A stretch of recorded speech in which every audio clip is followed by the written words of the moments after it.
Good afternoon, everyone. Our friends on the line. Can you hear me? My voice is small, so. Yeah, we can hear you. Good. Right. So we are continuing from on chapter, I think 6, right? Yeah, 6. So we are looking at regulations and standards in central service. Regulations and standards. Regulations means that somebody's control, certain controls that they put in place, and then standards like recommendation. It's not binding on you, but if you do it, you are better off. You get it different. The regulation is like a law. If you don't do it, you can get punished. They can deal with you. But standards is like some practice, good practice. If you do it, we're going to help you. We're going to move this forward, right? You get it different. All right. So let's see. Now go into this. What are we seeking to?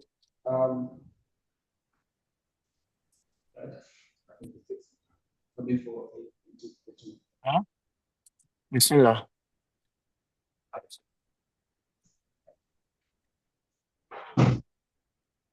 All right. So what are the learning objectives? What are we seeking to achieve by the end of going through this? It says, as a result of successfully completing this chapter, readers will be able to explain the difference between regulation, voluntary standard, and regulatory standards. 2, provide basic information about the U.S. Food and Drug Administration. We are going to be talking a lot about this. FDA, very, very strong. You're going to see it almost in every slide. Explain the roles and responsibility of the regulatory agencies that impact how Central Service Department functions. So we'll see some of the regulatory agencies, the law they make for us, how it affects or impacts our job. And then discuss how organizations and associations develop regulations and standards affect Central Service. There are some other associations that we will see in the course of the chapter that also make some recommendations. Yes, it's not binding, but they are enforceable. Okay, if you break them, you might not pay penalty, but if you take their recommendation, it helps a lot. It goes a long way to help.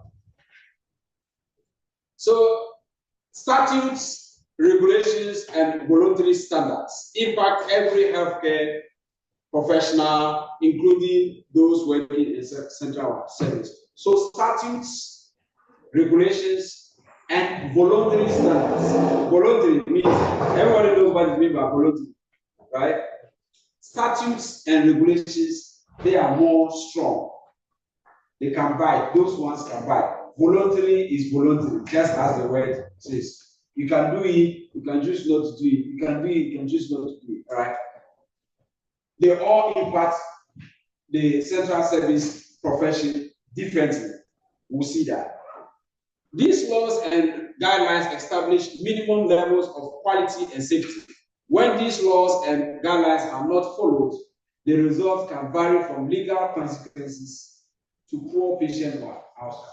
So the legal consequences will come when it is statutes and regulations.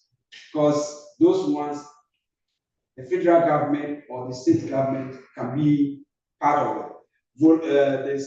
Voluntary is like association making some small rules for us to follow. It cannot bite you. It's like a dog who has no teeth. It cannot bite. All right. But the statutes and the regulations, they are there are laws by the federal government, laws by the states. When it's a law, it's binding. It has a lot of weight. You don't follow the law, you get punished. Voluntary standard versus statutes.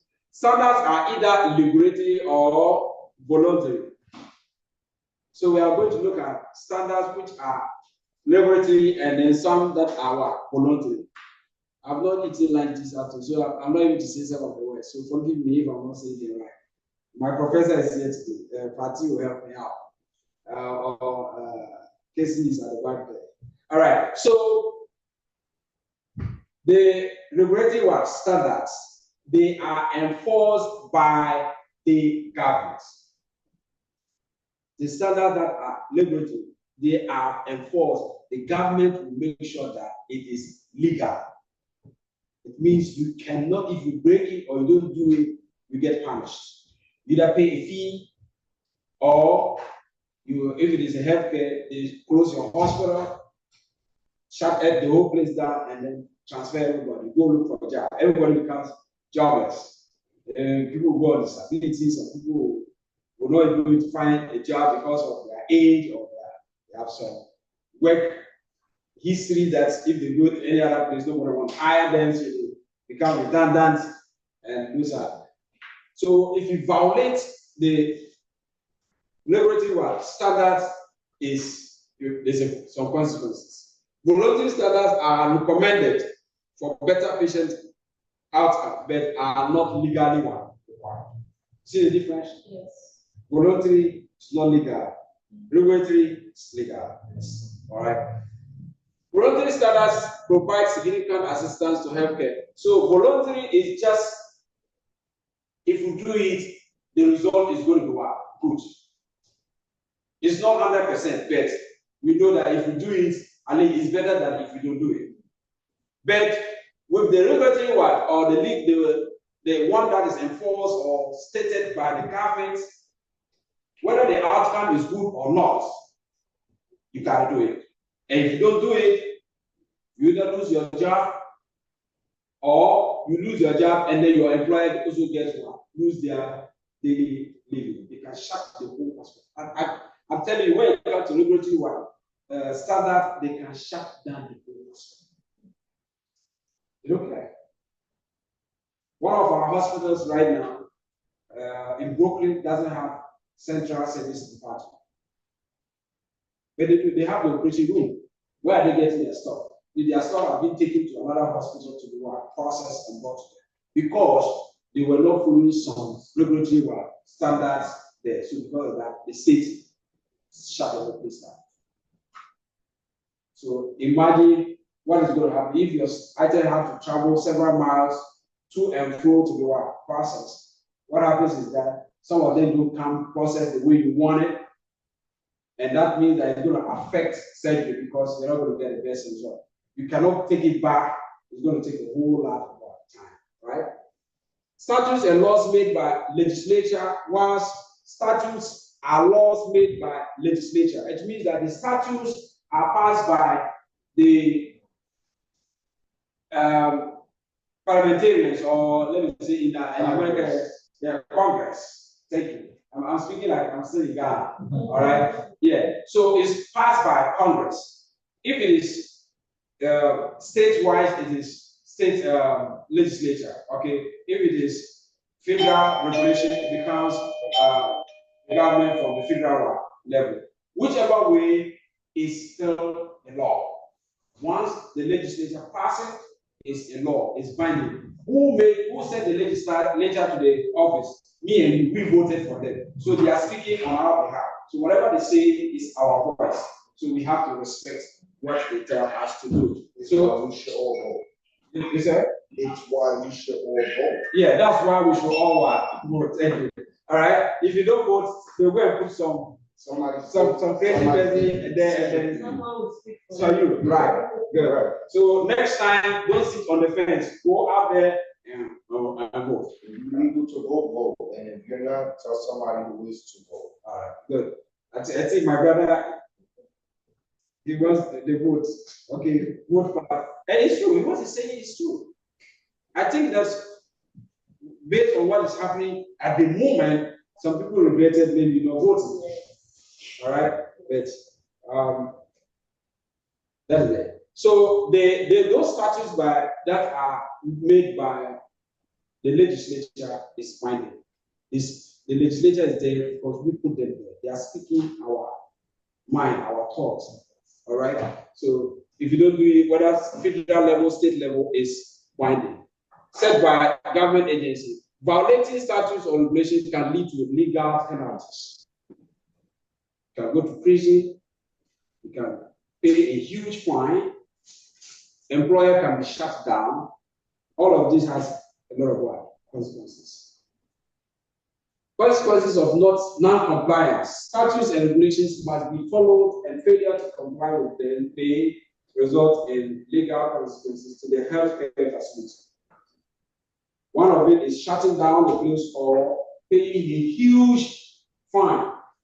Millions. When I say huge fine, it's not thousands, some bonus, millions of dollars. Have you ever heard about this opioid company, the one that was producing the opioid, the drugs that people take and they are like these? They pay a huge fine. Okay, I can't remember I think it's billions. Yeah, because they have not obeyed the government law. So with the healthcare, same thing. All right. Regulations and voluntary standards may include workplace safety issues, which may help protect CS professionals from exposure to infectious agents and toxic substances. So, like I told you when we were doing the chapter 1, we have a lot of chemicals in there. We have a lot of chemicals that we deal with. We have the way regulations as to how the chemicals are supposed to be stored, how they are supposed to be handled, how they are supposed, in the case of spillage, what are the protocols that you need to follow. All these things are documented, and we need to follow them, or we need to obey them to the letter. If you don't do, what happens is that you are going to expose yourself and the rest of your colleagues to the danger of that chemical. All right. And then we also saw, for example, yesterday we talked about OSHA, Occupational Safety and Health Administration. It's an organization that is there for the safety of the worker. I get it. So if there are any practices that are going on that can injure or lead to injury of the worker, they have to step in. And if the hospital doesn't, no, I just gonna watch it. Oh, okay. Thank you. Voluntary standards may include disinfection and sterilization practices. These standards and regulations may be helpful in pre-purchase product evaluation. So regulations is not just about chemical, it's not about what we do in there. It also involves what? Disinfection. Disinfection is a form of getting an instrument or medical device ready to be used. But this time it's not going into the Yeah, I was looking for the tool. You use a chemical that is it means that this is not going into the it's not going to a very critical part of the body. All right, it's like into your or someone to examine to see what's going into your internal organs. Sometimes those ones don't go into this autoclave to be sterilized. They just use a chemical to disinfect it. Okay, those chemicals have very strong odor. Some of them, if they spill and fall into your eye, can go blind. So when you're dealing with those things, it's a precaution. You have to wear goggles so that in case of spillage, the goggles protect your eyes. Okay. So yeah. Those drugs, without sterilization, can it kill the spores in so the high level disinfectant without sterilization. Yeah. So the manufacturer of the device, that is his recommendation that with high level disinfectant, it is safe and convenient to be used on the patient. If it was deemed to go into high sterilization, yes, they will have to go that route. Yeah. So whatever the manufacturer says is what we are following. It means that they have done series of tests and they have validated the test to say that yes, it's safe. Everything is about safety of the patient. And then once even if they are using it high level disinfectant, and let's say or assuming the results that they are getting or the feedback they are getting from the patient is are getting infected to go in and do re-evaluation. And then when they find out that it's because Inshallah. Allah sa jinkiri ya zama alheri, inshallah. Wallahi kwarai kaga inda sanin shi ni na kasa ma yi maka magana ga yadda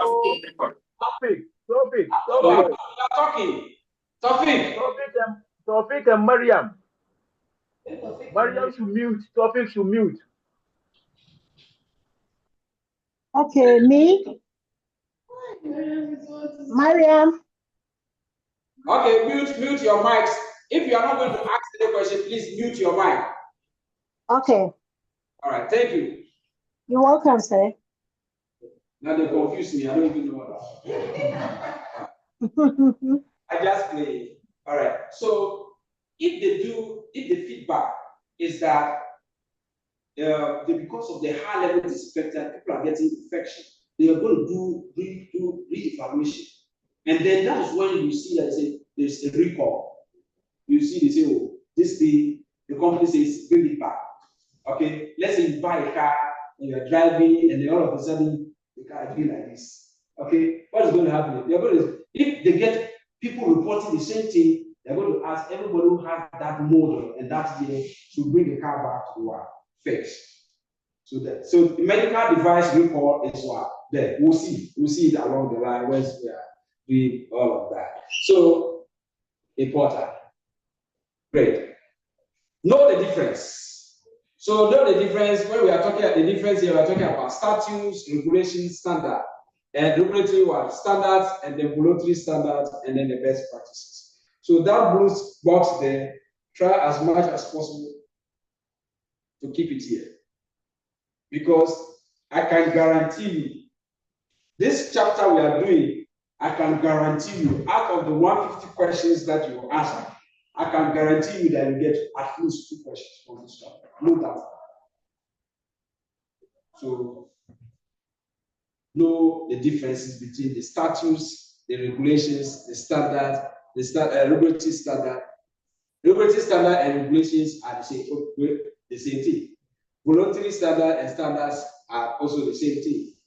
The best practices are those ones that the associations, like the Medical Association of the Nurses Association of America, the Perioperative Nurses Association, those recommendations they make are the best practices. All right, we'll see that in details as we proceed. Okay. All right, now I'm in trouble. But how can I get this? Let me see. Allow. Because of. No. Where's the Keza? The Keza has vanished. Yeah, probably so. Salim is actually signing things. That's why I'm saying allow, because he has to be the only one that's signing. Or you could just exit or move it up and maybe continue in the class. Or exit from. Yeah. It's a initial date. Yes. Yeah. She clicked here. Here. And something came and she went and clicked here. Salim, Dada.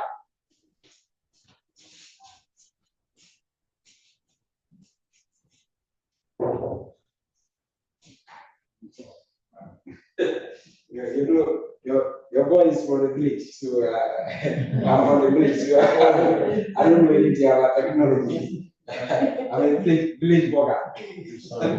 Yeah. I don't want trouble.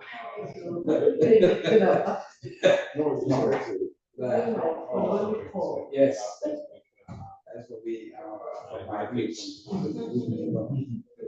You until you finish, then you let me know. So.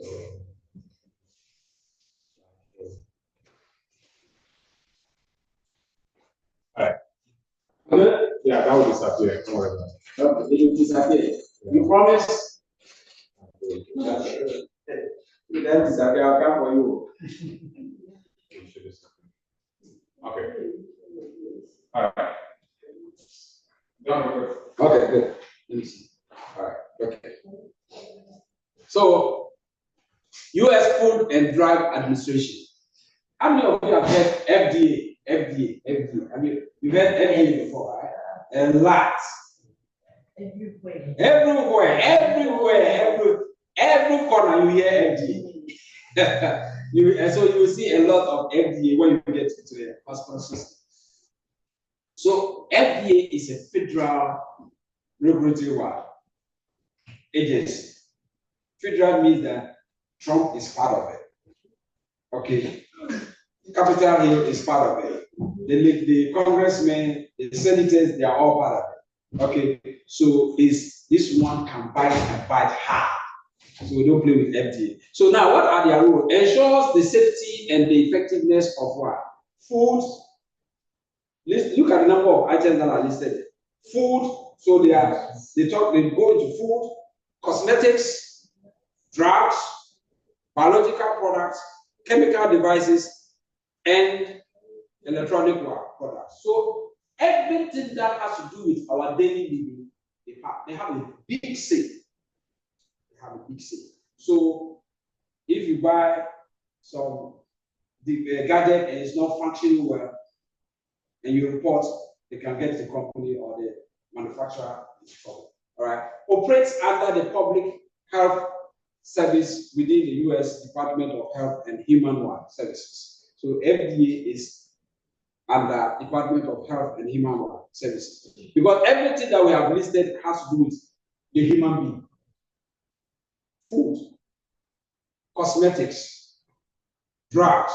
That's what I talk about. They find the opioid people. Why do they accept the drugs that is killing people and movement? You know it's not good for their health. And they will accept for them to use it for people to buy. No, they are not accepting. You see, the drugs that let me give you an example. Maybe I may be wrong, but if I'm wrong, maybe some of you might be more knowledgeable about it. You have now. Cocaine is not for public consumption. It's for medical use.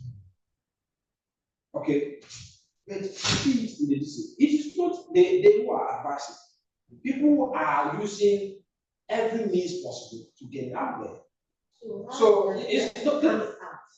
If it's the use for medical use, the Food and Drug Administration have to know when that cocaine has to move and go. It shouldn't be out for everybody to get. You know why it's able to get out? It's because of greed and because of what? Greed and what? The love of what? Money. So they should do go in and sue those people. They will do their work well without paying that. They do that all the time, but people still are not scared. They are not deterred. They should close it like that. So cocaine is not one of the drugs that is used in the medical industry. Cocaine is actually transported. However, there are drugs like cocaine, that is opiates, that it does use products from cocaine, like codeine, like pain medication that is used for cancer and things of that nature, that the medical industry provides as a prescription. And what happens is that's why I don't know, before like 20 years ago, everybody had Medicaid without having to have health insurance like management companies. Because management companies like Health First, United Healthcare, Metro, these are management companies. So what they do, they oversee what prescriptions are you being prescribed. Because Medicaid, before you have Medicaid, you can go anywhere and they'll take care of you. But because of the opiate epidemic, they put on these management companies in order to prevent people from going from doctor to doctor to doctor to getting medicines like codeine and all the other medicines that will lead to this epidemic that we got now. All right, so you see, it all boils down to love of money and greed. The FDA cannot be everywhere. They will try. But the numbers are so huge that they can't be, their eyes cannot be everywhere. we will have to help them to do it. And because we are greedy, we want to make money at the expense. We don't care about what another family is going to go through if we get money. Yeah, all that we were interested in my pocket and my family. I don't care what happens to another person. That's where we get ourselves into this trouble. All right. Yeah. So food. All of a sudden you'll be there one day you are watching TV. They say they are recalling this vegetable. They are recalling this canned food. Why? FDA is at work because people use it. They got some sicknesses, so they re-evaluated and saw that maybe there was something that was not supposed to be in there. They recall. So FDA is the eye of our health. All right. So they also regulate medical devices, and that is a big area. Hello, sir. Yes. So the calling of motor vehicle back, does it also fall under FDA? No, if you may say your question again. Yeah, if let's say a company should call motor vehicles, let's say we are calling all BMW back to the manufacturer. So does it mean that the FDA, I mean, they send something wrong with, I mean, those vehicles? Yes. Okay. Yeah. It will fall under electronic products. Okay. FDA is broad. Their scope of operation is very, very big. All right. So medical requirement, if they require pre-market clearance for new devices. So any device that is being manufactured by any company, they need pre-market clearance. It's a requirement that you have. They will have to provide you that. So we'll see these pre-market clearances.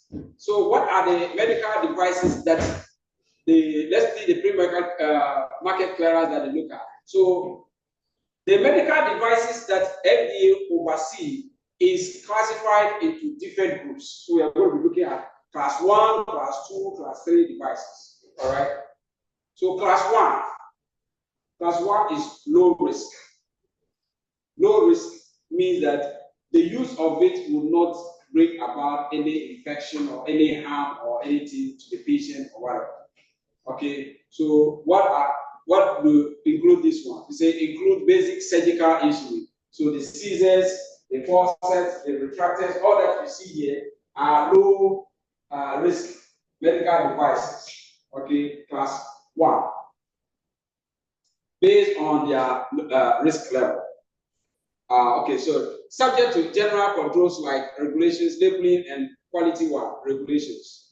Most are examples. Most are exempted from what? 510K pre-market notification. 510K is a code.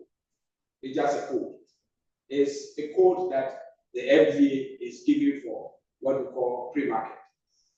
Like just the way IRS gave retirement account to the 401k. Okay, so the FDA also gave pre-market clearance as 510. Okay, so if you ask me what is 510, that's what the best I can explain to you. All right, so it's just a code. So because it is low risk, the FDA is not particular about pre-market clearance. If a product is falling under class 1, they are not looking for it.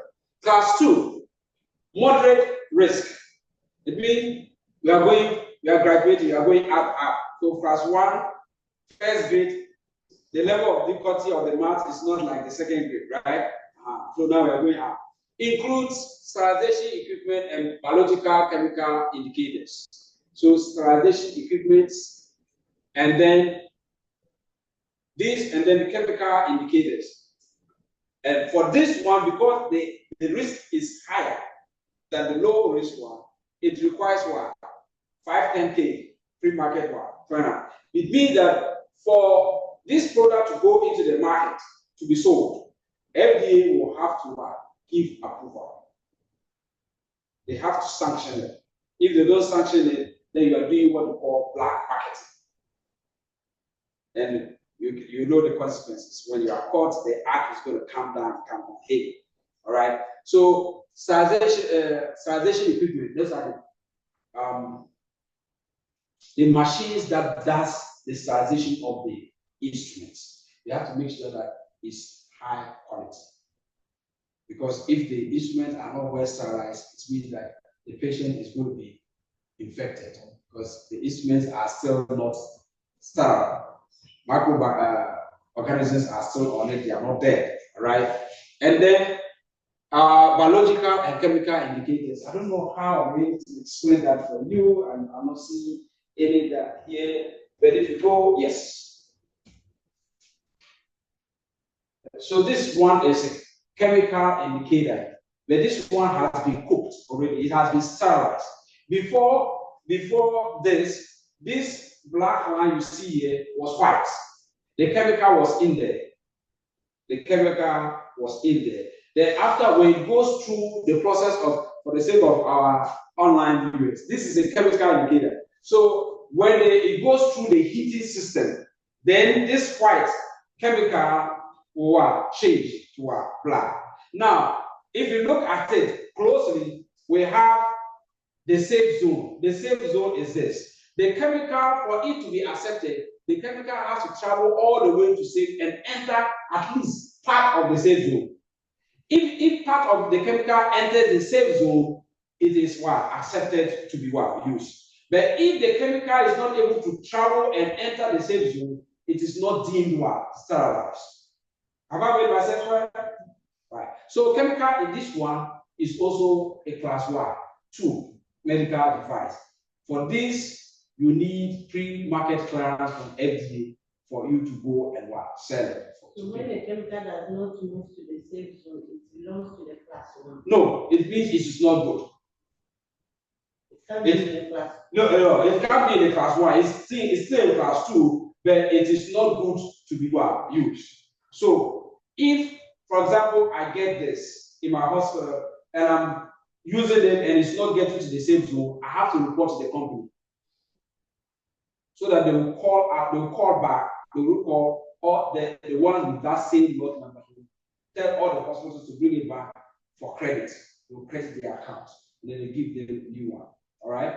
Yeah. So it's part of your job. When you put it in there, it's come out, it's not all the way to the safe zone. You have to report to your manager. And your manager will follow up with the company where they are buying and then we have biological indicators. Those ones we don't have example here. That's why that's the pack that is put on the load that goes into the autoclave to be sterilized. Then we have class 3 devices, high risk, so low, moderate, high. Includes heart valves and pacemakers. Heart valve.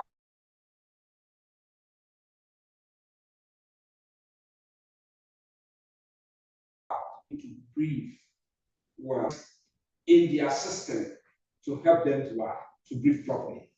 This device is not that you're walking and holding it, it's inside of you. So it's hard. Because if the device is not of high quality, what do you think is going to happen to your health? So that is why FDA have to make sure that if it is a class 3 medical device, it has to be top notch. If not, they will not grant you the permission to go and sell it. So pacemakers, and then what do you call it?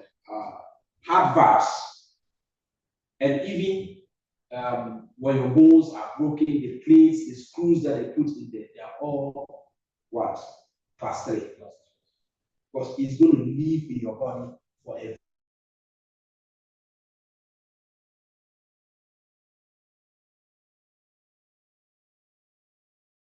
Those ones they live with you for this. You have a fracture in your bone, you have an accident, and then they have to put your bones up together. That one, after healing, sometimes they can take the plates out and then you go.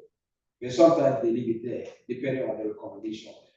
So those ones you need pre-market approval to prove safety and effectiveness through scientific evidence. So you have to provide the data to FDA for them to study it and say, yes, indeed what you are saying is what you are the patient is going to get.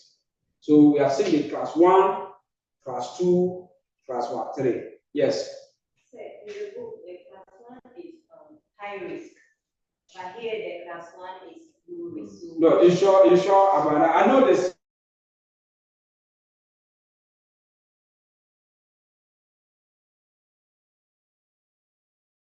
Opposite.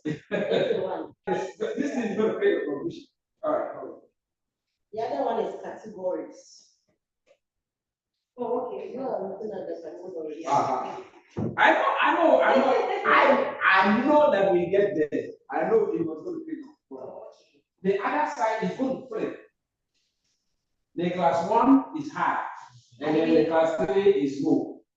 So that's why you can pay attention. That they can get you confused in that area when in the exam. So if you don't think that I use one to apply for the other. All right. So we'll get there, my sister. Okay, pre-market requirements.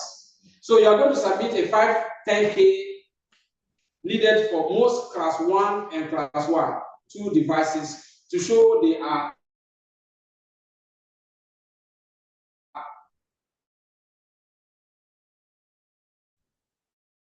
substantially 3 devices to demonstrate safety and efficacy before approval.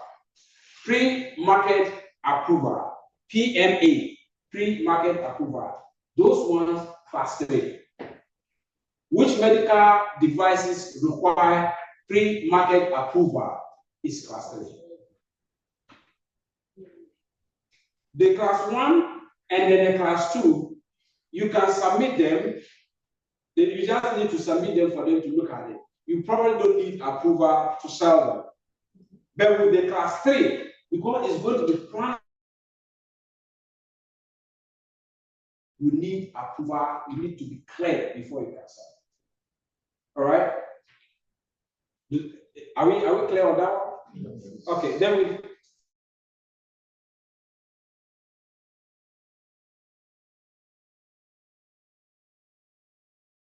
post-market collection on product performance during design and manufacturing. Let's say that I'm a manufacturer. I manufacture this is a medical device, right? And I say this medical device, if you use it on a patient who has cancer, the patient will be healed in 1 month. So when I sell this to the hospital, FDA will go collecting data on this that I have sold to the hospital. If they use it on a patient, they want to get the feedback. Did the patient report that he was completely or she was completely healed of cancer? So they start, that's what they call by post-market surveillance. So they go collecting data, feedback from the patients. Okay.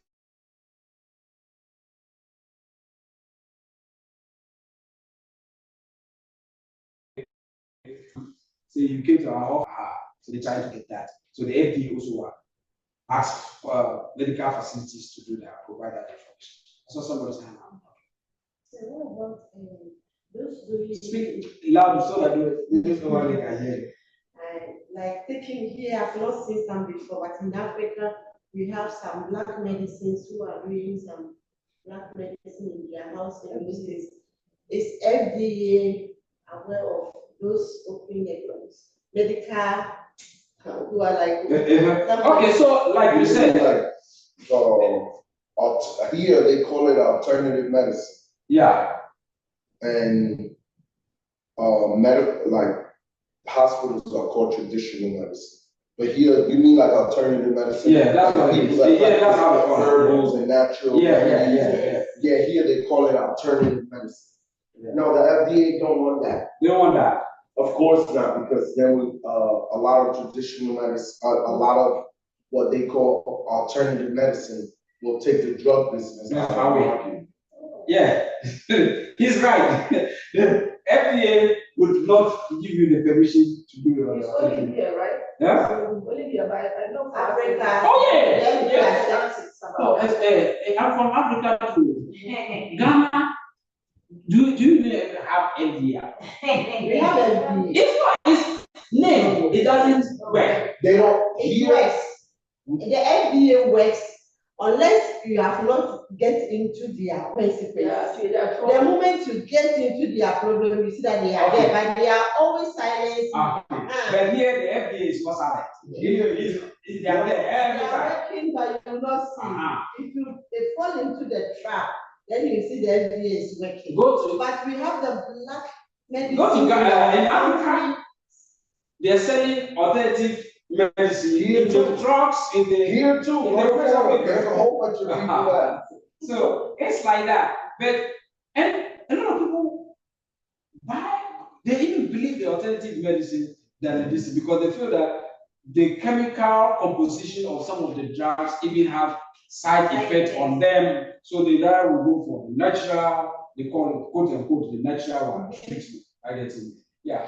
If you guys ever want to go online and check out a gentleman by the name of Dr. Sethi. He's from Honduras. I'm from Honduras. I'm Belizean in Honduras. Check out Dr. Sethi.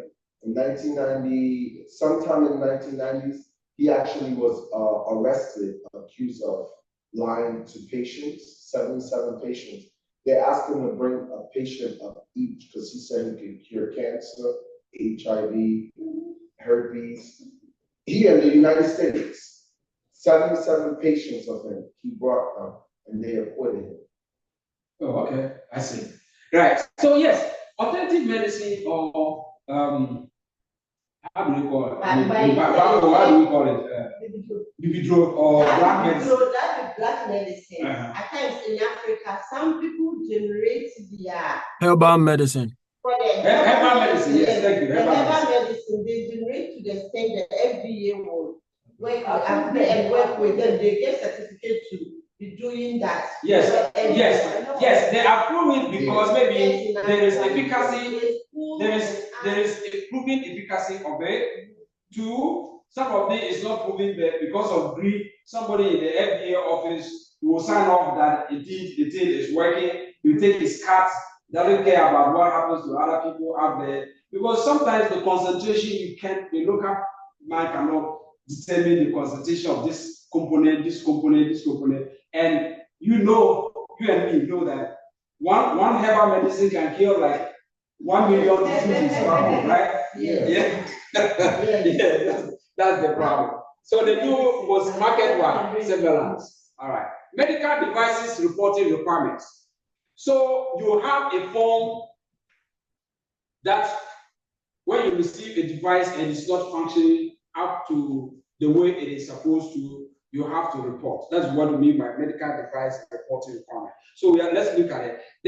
This was an act of 1990. Act 1990. Once you see capital A, small c-t, is a law. Yeah. So this Medical Reporting Act was passed in 1990. And what does it say? It mandates healthcare facilities to report medical devices that malfunctions. So if you buy a medical equipment and it malfunctions, let's say you bought a wheelchair for taking patients that are frail or weak who cannot walk, and you are pushing the wheelchair and it all dismantles and the patient is on the floor. Every one of them, you have to report it. People will get injured, people can die. They're going to sue the hospital, and the hospital also have to. Yeah. So once one happens, you have to report. Especially if it's a brand new wheelchair, and that happens, you have to report immediately. And you have a certain number of days to do that. So previously, manufacturers were the one required to do reporting on deaths, serious injuries, or device malfunction. But the manufacturer is sitting somewhere, you are using it. Why should he come and do the reporting? Okay, that was before. That's why I said previously. But today, it is not like that. The hospital also has to do the reporting. That is why I said user facilities will do the reporting of medical related disease, and that has to be done within 10 days. Okay? Yeah. Act 1990. That's what it means. Yeah. Yeah. After this, it always there will be something. Either they will quote a number or they will use the year. Yeah. You see that most of the medical something is either the year or they use the number. You see, COVID-19 came in the year 2029 and 2019. That's why I call it COVID-19. So if another one happens, a new one, brand new COVID, which we are praying it doesn't happen, it will be COVID 2025. All right. So yes, so the device death has to be reported to the FDA and the manufacturer within 10 days. If it results in a death, it has to be reported. If it results in serious injury, also it has to be reported to the manufacturer within 10 days. Okay, it also has to be reported to the FDA. Right? So if, same thing, if you are using something and you get hurt, you have to report to your manager. And if maybe the device is being used across departments and people are reporting the same thing, then take it up and report to FDA. All right? Because when you get injured, I'm going to feel, as if I'm your manager, I'm going to feel what they call occurrence report. The occurrence report, if it's serious, you're going to be out on what? Disability. The hospital will have to pay for your injury. You can sue the hospital. And if these reports are coming left, right, center from different departments, then they see that it's manufacturer issue. So it has to be reported to the manufacturer and then the FDA. So all of those badge of wheelchair or medical device will be what? Recalled. That's why you get all these reports all over the place. Submit semi-annual reports of deaths and serious injuries to FDA. As usual, semi-annual means that twice a year or every half a year you report injuries. Okay, so that's why they put the January 1st to July 1st. So 6 months, you report all the injuries that you have with any medical device to FDA. Well, that's what it is. Is that why in clinic every year we have to do a report? Like we're taking it like a small clinic, maybe a number of patients who go through this, and then people we got, we do that reports. Oh yeah, that is just maybe. We do that report to the FDA. No, you only do it for maybe it's just for the hospital records. But if it comes to FDA reporting of medical device, it has to be specific. Okay. Because taking my workplace, like if every month we check the number of deliveries reduced, the number of child who died, maternal death, and we calculate everything and send. Yeah. So that one is just administrative stuff that you are supposed to do, so that you have records like that for to review, to see what practices they are doing that is not right. That's why those deaths are happening or those injuries are happening. So when that happens a lot, they can track it back to see whether it has to do with the device that we are using that is not helping matters or not. Yeah. So for example, if there is a death, let's say somebody went to deliver and you lost a baby, they are doing surgery, you lost a person. They are going to investigate the doctor. Everybody in that room, when that incident happened, everybody will write a report. Maybe you write a report, the doctor was intoxicated while doing surgery. Maybe the way he was acting. Somebody will report it. Who? Teamwork. They always say teamwork. No, it's not teamwork.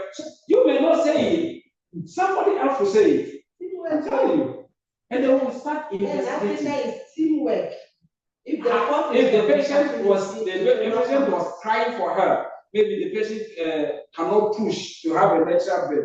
How long did it take for the medical team to start to take the decision that they need to do surgery or to do C-section? All those things they are going to look at. My sister went. So those ones are not medical device related, but it's just practices that, or it will make the hospital formulate new regulations such that they say, okay, the longest that you have to take a decision when a pregnant woman walks into the hospital is not able to give birth, maybe after an hour or two, if they cannot able to give birth, you have to do C-section, get a child out. My sister witnessed one death. Up to now, I can't tell her, but she still didn't talk about it. She explained to me. She explained to you? Yes, she went for labor and it's CS. She and one lady too. The lady too is going for CS.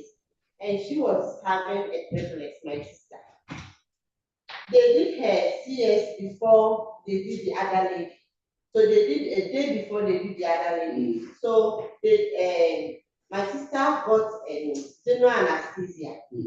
So the time that she opened her eyes and everything, they asked the nurse to come and take the oxygen out from him. She came to the new patient that they brought. He didn't know, and she took the thing. So the time she started doing, she went to call the doctor to come. They came and do chest compression and everything. The woman didn't survive. And my sister was lying there, opening eyes, seeing what the lady did, and went, but we couldn't really. They came out and said she's dead. And my sister couldn't say anything. She contact her family? It happened here or in Ghana? Africa, Ghana. Oh, man. The lady But died. over there, they do lawsuits too. Yeah, I didn't know. Yeah. It's the one who took the oxygen. The nurse didn't know. She told me that even the doctor slapped the nurse in front of her. Since when they did the chest compression, everything, things didn't go well. She slapped the nurse that we said take this. He didn't say take this. He didn't look at the label, the name, everything. It was too late. That's So, medical yes, negligence. It happens. That's why doctors pay a lot of insurance for, because the doctor and all of that team, the whole team, is going to be investigated. It is here. Yeah, here it happens too. It happens, Specifically or especially or most predominantly to Black women. That's why it's sucks. Yeah. Right. So let's mandatory reporting requirement continue. So we are continuing. A serious injury is one that is life-threatening, causes permanent impairment, or requires medical intervention to prevent medical damage, permanent damage. So a serious injury is one that can lead to death. It can damage you and you leave you permanently damaged, unless there's a medical intervention, and even that one, everybody will see that there's something wrong with this part of your body. That is serious injury. Central Service Department need to report sterilization failures if linked to patient illness. Sterilization failures if linked to patient illness. So if in our situation in Central Service, when your sterilization fail, you have to report. When sterilization fail, you're not supposed to send the instrument that was in that machine when it failed. You have to quarantine it. You don't take it out. You break everything down, start the whole process again. So when the sterilizer fail in our department, it's a serious matter. You have to do the whole thing again. Because if you let anyone slip and goes there and it's problem, they are able to track. They are able to track. They can, if something happens with the patient, they come and ask you this tray, we use this tray. The no sticker says was book or so and so. They want to see the record. You have to show them. The record says the thing failed. Then why did they end up in the operating room? Negligence. All right, and because we are scanning, everything will show who's took the train to the storage room, we'll see. Who scanned it to the operating room, we'll see. And then we'll ask you. All right.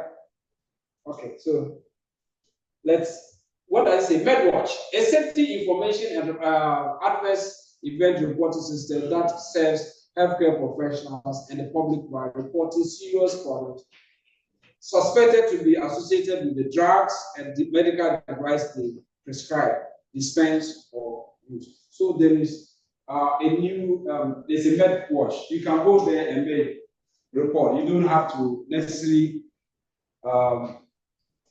go right to FDA or the manufacturer. You can go to, if you have the necessary information, log into a MedWatch, and then you can report about anything that you have seen concerning the medical device. So, say by reporting, I think the CS, we have our boss, the one who will come in after the other. So if something like this happens, we as the central processor, and I've seen something like that, who should I report to first? Is it my boss, or I should pass my boss the report? No, so we have channel of communication in every department. Everybody knows that right now, right? Because every one of us here is an adult. We have worked or we are working. And even in our homes, our own kids, we tell them if there's something, let daddy know, let mommy know, or let your senior brother or senior sister know, right? So the same thing, if in CS department, your manager is the head, or whatever title is there, you definitely know that there's somebody who is the head. So that is the person you have to report to, okay? And then he will take it further if there is the need.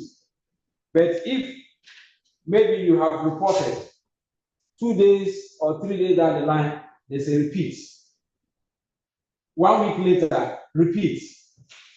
3 months down the line or a month later, repeat. It means that the manager didn't do anything. Do you have to go to So, do you have to go to him again, or you all this time you report, but if the problem keeps coming, then you have to bypass the manager and then go to his boss.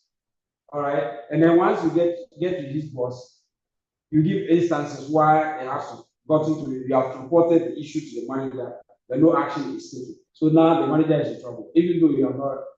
If his boss is serious, you call him and ask, why is this happening? Okay.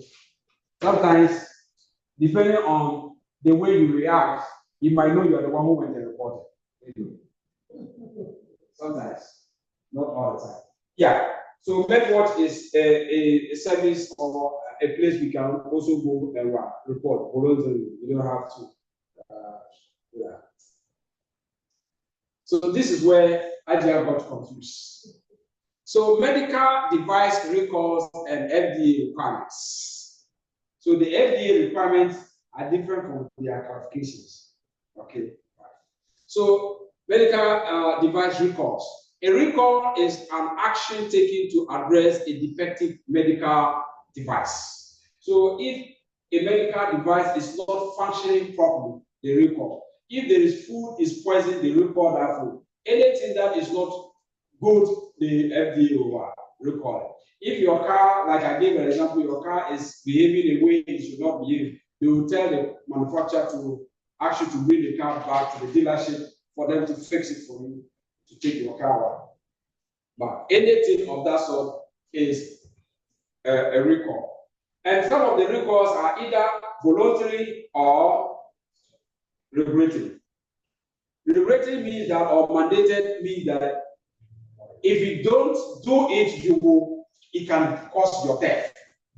Voluntary is not serious. You can use it, you won't do anything. You only that sometimes it won't function well, but you are good to go. But the mandatory ones, you will have to stop immediately, take that piece of equipment out of service and take it to wherever it needs to be rectified. Now, let's look at the FDA records, the classifications. Okay, so in this FDA classifications, class 1 is high. You see the whole thing? Devices classification, class 1 is low risk. But recall, class 1 is high risk.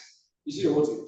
So that's why you have to pay attention. If you don't take time, it's a very simple question, but the answer you choose the wrong answer because you do not pay attention to the word that is used. So if you are talking about recalls, class 1 is high risk and class 3 is low risk. But if you are talking about classification of medical devices, class 1 is low risk and then class 3 is high risk. All right. So class 1, high risk, likely to cause or serious injury, death, requires public notification and manufacturer and consumer alerts. So high risk, you need to immediately tell the people.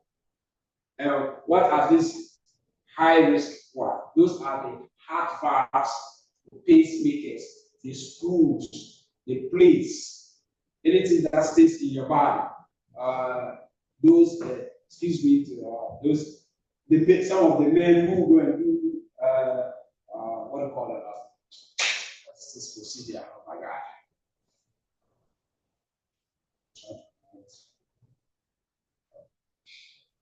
What is the procedure?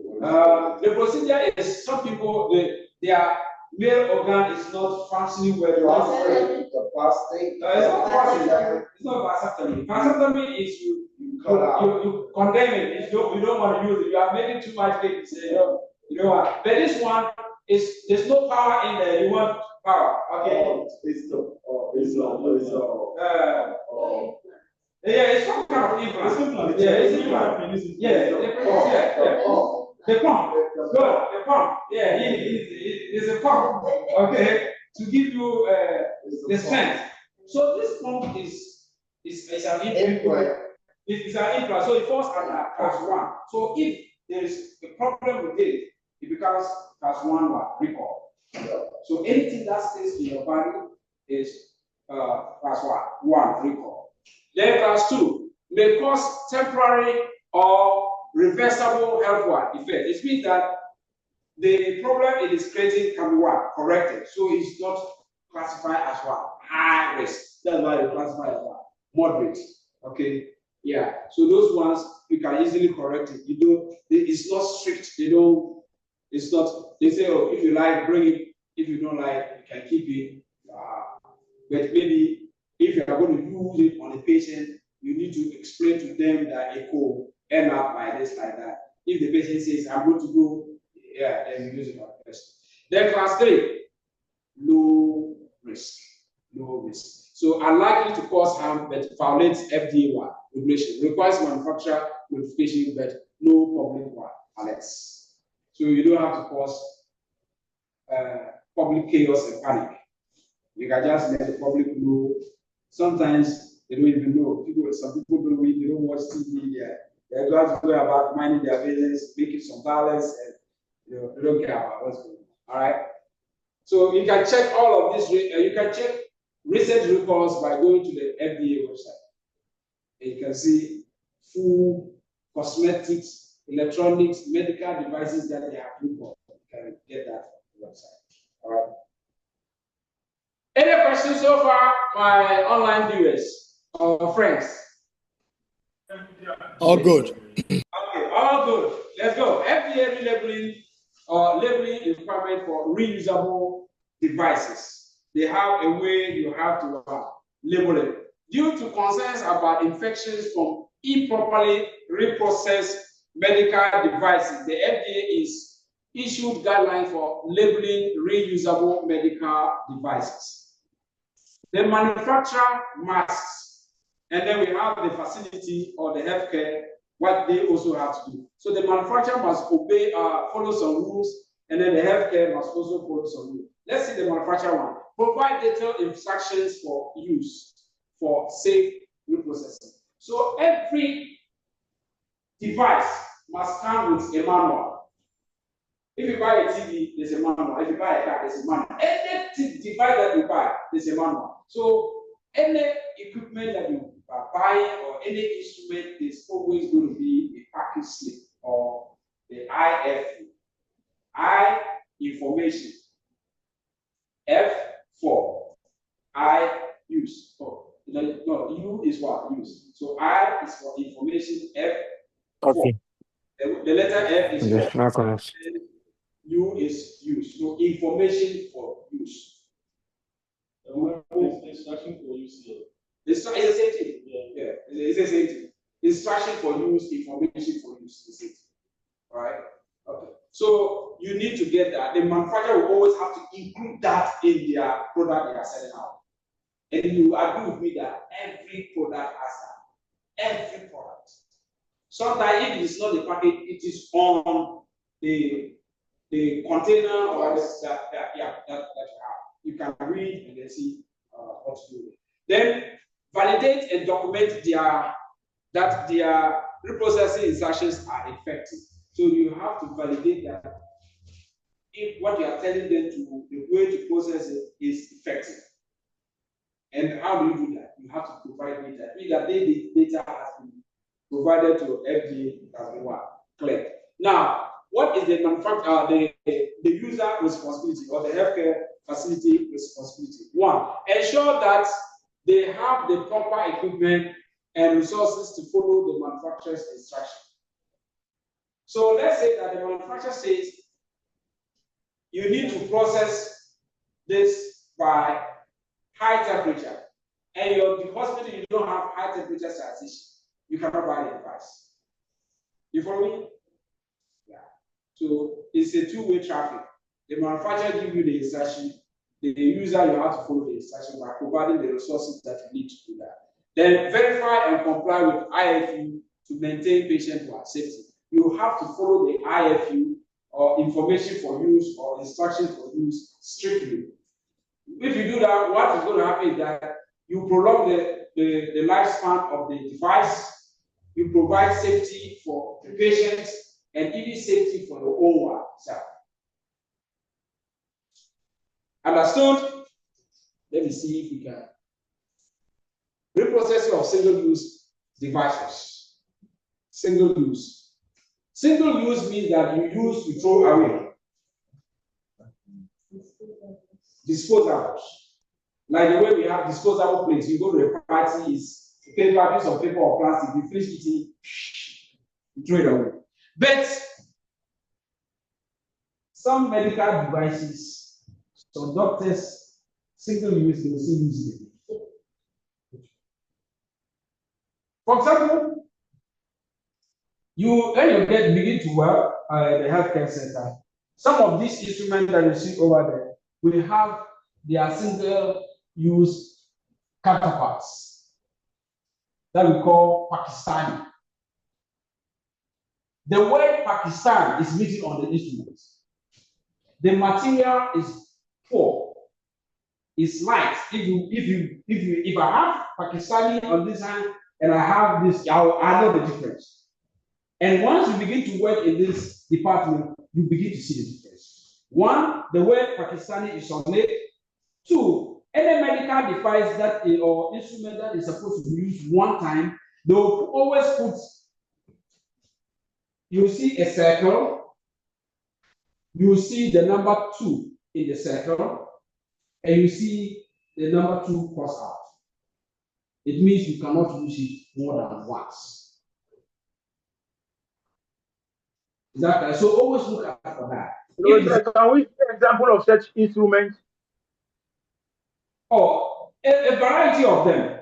You see, you remember Professor Mike was when he was talking about the prions or Christopher Joseph disease.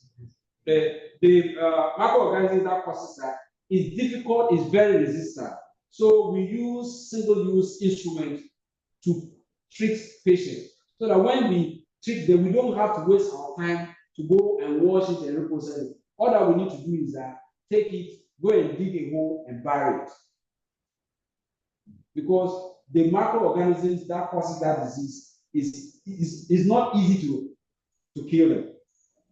So the single-use items, instruments, they come in different forms. But you will have to be on the lookout. Most of the time, the package in which they come will tell you it's a one-time use. So it means you open, you use it, trash. If you don't see that, look for the word Pakistan. The word Pakistan will always be written on the instrument. And sometimes you can weigh the instrument and see if it's super light. That tells you it's not good. It's one-time use. Some hospitals. All right, go ahead before I drop my last. Hello, yes. Sir. Yes, go ahead. So does it mean that all Pakistan instruments are inferior? Yes, I can say that on authority. It's substandard. If you want quality, instrument, most of the quality instruments are coming from Germany. Germany. That's where most of the medical quality ones are coming from Germany, France, Sweden, Switzerland. Yeah, these areas. They are where the medical is. Maybe when we are trying to look at how medical devices are molded, and this, you will see what I'm talking about. Pakistan, they make the cheap ones, so you buy, you use, you trash it. But most of the doctors' offices are using cheap Pakistan. All right, but the big hospitals with big names, with repetition, no. You may find Pakistani there because probably somebody smuggled it in, okay? But if you see Pakistani items, you're supposed to take it and throw it away. Don't process it. I tell my staff all the time, Pakistan, you get it, trash it. So right now, there's a clinic that got their instrument for process, sponge sticks, scissors, forceps. That's a sponge stick. I can't. This. How many of us? This is a sponge stick. They brought some of these. They brought forceps. This one. They brought knife handle, for Pakistan. I'm holding them. I'm waiting for them to call me. They say, we didn't find our instrument. And they called already. They called and I said, I'm sorry, your instruments are Pakistan, so you can't get it back. They have to buy new ones. I said, about 50 something instruments. Is that an FDA thing that if it says Pakistan, you need to dispose of it? Pakistan is one-time use. It comes in a package, you open, you use, that's it. It's useless. So it's not even FDA thing. Even the person who was manufacturing it said that use it once and don't use it anymore. So it's not FDA. The manufacturer is telling you, if you use it once, it's not good anymore. But because some of the doctors are cheap, they want to make money, they don't want to spend money, they keep using it. So only God knows how long they have been using it before I seize it. Or is that in my hospital? No, it's a clinic that is outside that they bring for us to process, like the doctor's offices. You know, they do some small procedures in the doctor's office, right?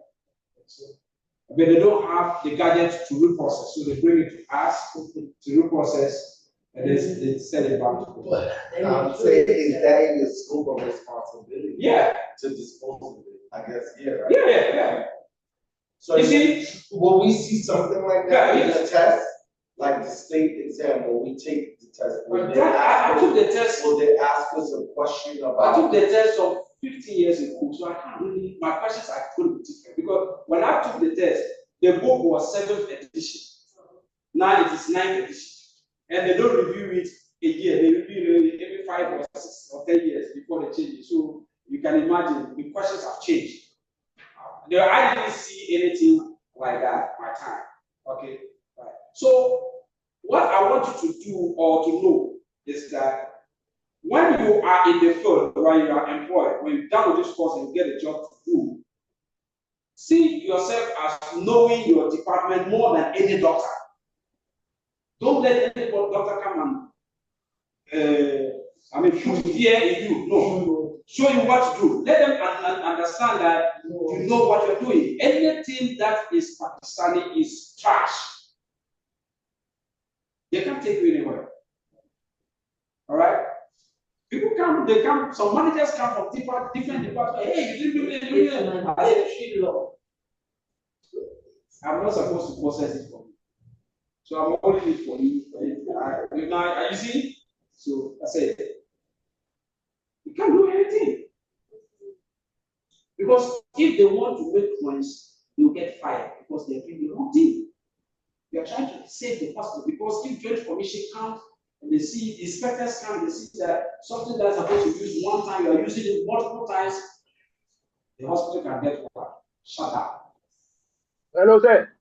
Yes. That goes a long way to also defeat the resource management under chapter 1, which says controlling cost and reducing waste. So when you buy that one, those materials, I believe it goes a long way to reduce cost of the hospital and also reduce waste. Well, no, if you could say the last part again. I mean, under our chapter 1, we did study resource management. And under it, one aspect, one component under the resource management is to reduce cost and reduce waste. Yes. So buying Pakistan instrument, meaning it will reduce cost. You get it, you will be able to use it and reduce waste. Okay. Don't you see that? And you increase patients.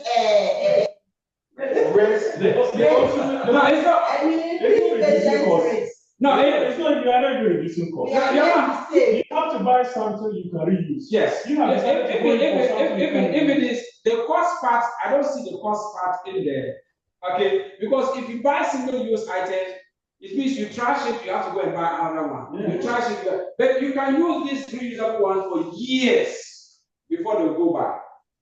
You see, so if it comes to cost saving, you save costs if you buy reusable instruments. Okay, the Pakistani, the one-time use ones are supposed to use in places where they don't have the machinery to reprocess the reusable one. So in that case, you use it, you trash it, and you go. Is it okay? But if you have the ability to reprocess, then the best way to go is to buy the reusable one instrument. Does that make sense? Yep. Okay, great. So now FDA 2000 enforcement guideline. You see that this is another code. FDA 2000. So it means that this guideline came in the year 2000. That's all that it means. So what are they saying? It requires hospitals and third-party reprocessors to comply with 510K, which is a pre-market clearance. 510 is pre-market. So for you to say that your single-use item can be reprocessed, then you have to show it in your pre-market clearance that it may be reprocessed and used. So the hospital must use that, the manufacturer must also work, or the third party which is doing the reprocessing will also have to fill or complete or be in obedience of 510K regulation for single-use device processing by August 2020 or by August 2002. Hospitals must prove that they can properly clean, sterilize, and test single-use devices to meet original manufacturer's standard. How are you going to do that? So that's why you don't even, if you work in a hospital that they reprocess single-use items, you are living on life support. Your job is on life support. Anything at all can happen. You can shut down the place anytime. Okay. Facilities may outsource single-use medical devices reprocessing, but they remain legally responsible for ensuring compliance with safety and standards. So if you contract a third party because you are cheap, you want to reprocess something that is supposed to be used one time, and you don't want to do that dirty job. You want somebody else to do the dirty job for you by going to contract a third party outside to do the reprocessing for you. The fact that you are not doing doesn't mean that you are not legally binded. Anything that goes wrong with the use of the reprocessed item, it falls heavily on you. Because the decision to go and contract somebody was your own decision. Because you know already it's one-time use. You say, no, I don't have money, I will reprocess it and use it again. If any adverse results or negative results come out of that decision, it's not on the third party, the contractor is solely on you, the healthcare facility. That's why I took that decision. Does that make sense? All right, I think it is appropriate for us to take a 15 minutes break. We'll come back 5 o'clock.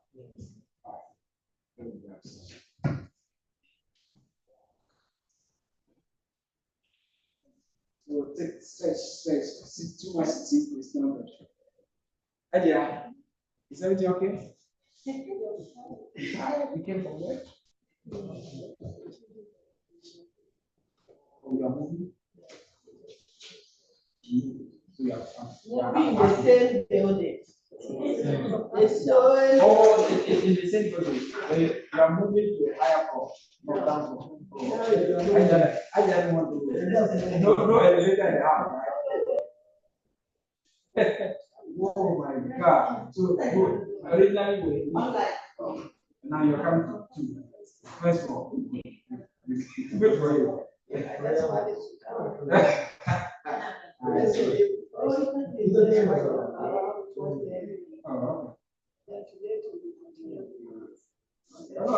it's not that bad. In the same building, that's okay. But if you're moving from that building from which you are that's not too much. You have to box it through the boxes, and then you go there, you bring the boxes again.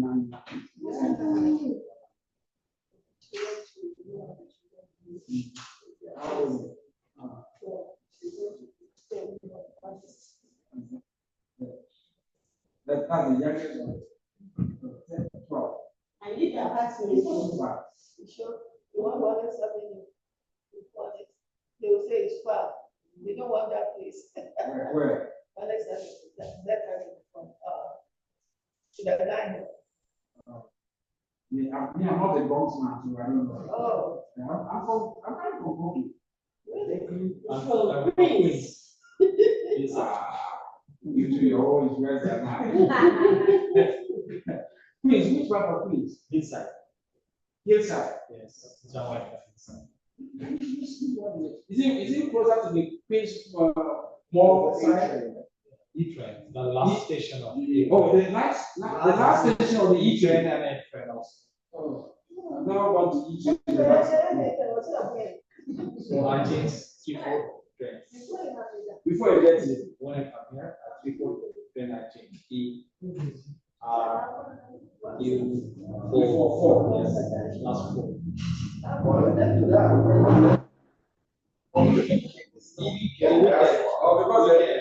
Yeah. After the Queens Plaza, then we change the R train, go to the 59, change the 4. You can take a Q44. Before school, Which then the bus. See, the bus. It's your man. It does take time, but you end up on 4. Yeah, and then you take the 12 off. If you take this Q44, it's gonna take time. It's an hour. But they are not making the back. Okay, so the train bus. The train is very train. Because the train there's no traffic. Yes. Yeah, but these take 4 trains. How long it takes to get there? 1 hour 30 minutes. 1.5 hours. Yeah, it's the same thing, maybe less on the bus. Because you end up in the box right here on West Front, and then from West Front, just go ahead and take the 9, and the 9 leaves you right here on 4, and then you walk. It's always an option though.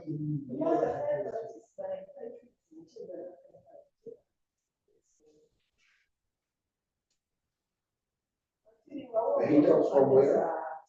I come from Brooklyn. No, he said hillside, right? Queens. He come from Queens. Inside. Queens, Brooklyn. No, I come from Brooklyn. I think I'm the only one who comes from Brooklyn. Yes. The rest, everybody is Bronx. You are just a man. Oh, you see? You don't have a problem. 2 train, right? Once or twice. Train. Oh no, I think not all that fast. You can walk from your place to this place. Yeah, I can walk. Yeah. Someone like this, you can walk. Yeah, my grandfather's. On the other side. Grandfather's on this side. Oh, okay. Then I see. I'm right in the building. What? It's next to this building. You sure? He's kidding. I see. Instead of being happy for me, I see everybody was gonna get that.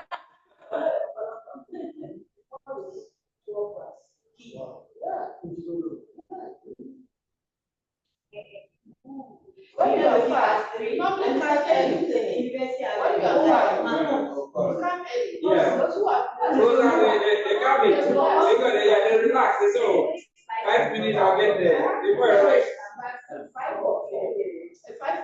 So now 2 hours. Then I'll take 12 hours. 1 hour to come here. So at least I have to Give yourself like an hour to get there. When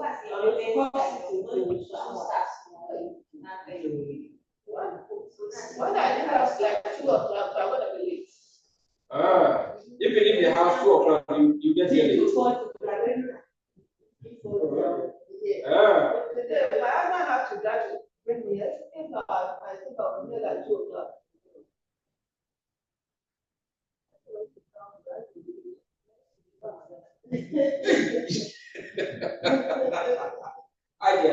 No, don't go that way.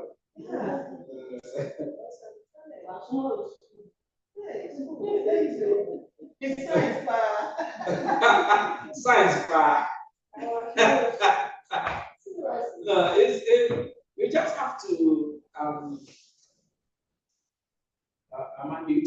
Don't want to set this command. Yeah, so you just have to. It's not easy, but you have to sacrifice. Yeah. You just have to sacrifice. There's nothing that is easy. You just have to spend the midnight oil a little bit. All that we are doing, you will not see it unless you also sit down and read the thing and then do the quizzes, the practice tests, okay. And when we finish the course, don't keep long to take the test. You will forget. It's very true. So once we are approaching, we are doing chapter 20, thereabout 22 going. Try to see if you can register. So we finish 2-3 days time. We're going to take your test. It will still be there. 150 questions, 3 hours. 3 hours. You don't have to score 100. You just need 70%. You good. The 70 is not easy. That means The 70% that's 105 questions. So you need to get 45 questions wrong. And you do. Oh. Yeah. And sometimes when you go in there, don't spend time reading, doing question. One question is the same, you don't know the answer. Skip. Go. Don't be cheap questions, easy questions down there. But you waste your time to try to figure it out. The questions will give you the other one's answer. Yeah, right. Yeah, so any question you are not able to answer, you just go. You get it. When you get to the 150, you come back and then you look at So don't leave 100 questions. No. Once you need 100 questions, you are failed. Yeah. And once you are doing it, if you know you pass, you know within yourself that you will pass. Because the way the level of confidence will tell you that I'm going to pass. The system tells you. No, it doesn't. It doesn't tell you until you submit. Yeah, correct. Well, no, when you submit, it will tell you. Yeah. Once you submit, it will give you a few minutes and the results. And then it's going to pop up. The results will come immediately in front of you before you go. Yeah. Before you leave the other room, you come. But at least, you know what? That's good because it allows you to go ahead and. Yeah. If you submit, right, it will just take about 2 to 3 minutes. And So then if you pass it, you see congratulations. So when I say, Yeah, you will see. If it's I'm not praying for that to happen when you say, how long does it take for you to go and do it? and the same thing, you tell you sorry, You did not pass. Yeah. How long can you go and do the exam cycle? Oh, I think you can reschedule. You can reschedule. Immediately. Yeah. But I please, They are not if you if some questions are there, you are going to read the question and you're going to read the answer at once, even from your head.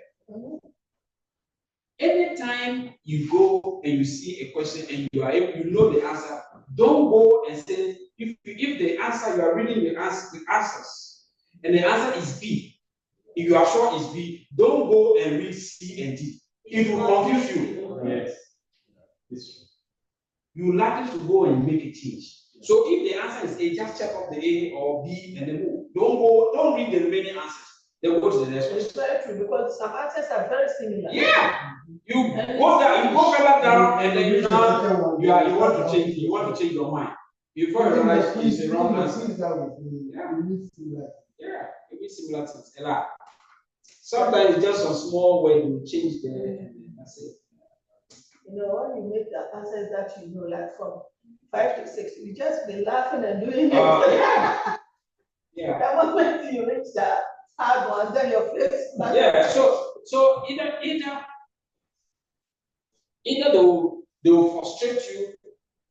You see, all of you, the 5 of you, 7 of you, right? Yeah. Of the 8, no, 7 of you, who go register the same exam in the same center.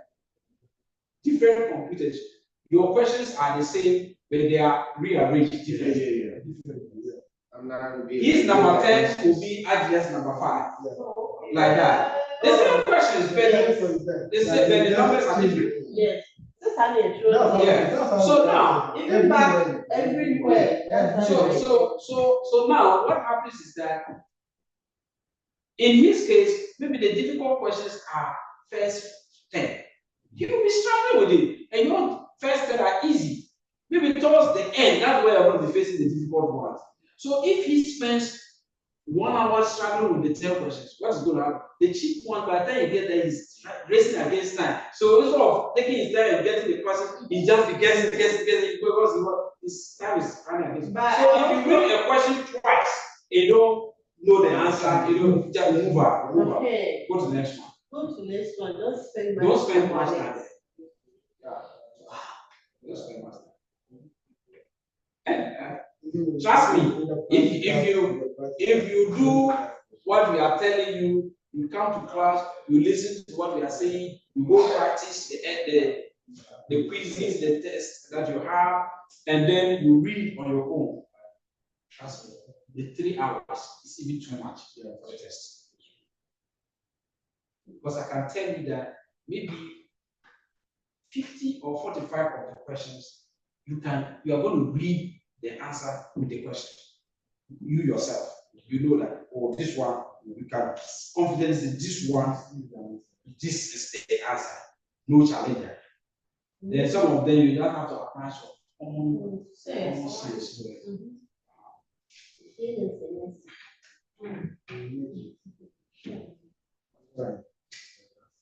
Yes. Don't stay after when the course is ended. Don't say I have to wait like a month or 2 before I go and register. Everything will vanish from your head. So, sir, you the exams before you come and do the in-service. Yeah. When you are even doing the clinicals, you are even doing it with confidence because you know that you have passed the test already. Hello, sir. Yeah, 1 second. So if you are doing the clinicals and there's opportunity, job opening there, who do you think they will go and take place? The one who certified. So they just push you in and then the rest see which day I have to mind. But that time is too late. Yes, go ahead. It's break time and I'm still asking questions. Who was about to ask a question? During his boss, they are talking in the office. Oh. No. He said something. He said Okay. Yep. Yeah, I was about to ask a question. Go ahead. So, may I know the time interval for a person who sits for the exams and did not get it? For how long should he sit and re-register again? The one I asked. Yeah, as far as I don't know whether things have changed, I can't really speak. But my time, if you write and it did not pass, you can get home and just jump on your computer and reschedule yourself another time. Okay. They normally use the zip code to determine the availability of spots in the exam centers. Okay. Yeah, I think the last time we had a graduation, they will say there are about seven centers or so in New York. Yeah, I don't know. I know I wrote. Okay, I have how many certifications? CR, CST, CIS, and CHL. So I wrote two exams in one center. Yeah, I wrote my CHL and my CIS in downtown Brooklyn. Then I wrote the one you are doing now in my house, somewhere in my house. I can't even remember what it is, trust me. Okay. Yeah, so they have a lot of. So I don't know right now what the situation is like, how many days you're supposed to wait. Now everything is different. Before now you register, they will approve the audition, then they'll send you some email. On the email to choose a date when you are going to. Before, no, it was not like that. They just you do everything. They just ask you to choose a date and center, and then that's it. Do you have to recertify after you pass it? So let's say I do this, I pass it, but I decide not to work because I got another job or I got another offer. Yeah. So if you want to keep the certificates, you have to do recertification every year. Every year? Every year. Okay, so I gotta recertify with the state because I'm not working, or even if I work. Well, hold on. Because in that case, I'm gonna work part-time. So when I say recertification, what I mean here is you're not going to take the test again. No, you're not taking the test again. We have what we call continuous education. If you are in the work field, the in-services that you are doing, they give you points.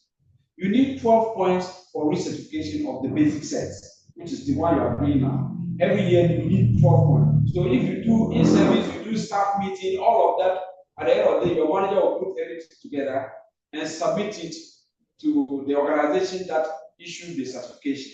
It says, Mr. So and so is has gone through this in-services, these meetings, therefore is due for recertification. So they approve it, you pay your recertification fee. At the moment is $50, and then that's it. Okay, so every year, just to be clear, every year I must recertify. So let's say I don't have a job and I decide to do in-service here because I want to do. Yes. Okay. So this place will have to have that accreditation with HSPA to be able to do that. If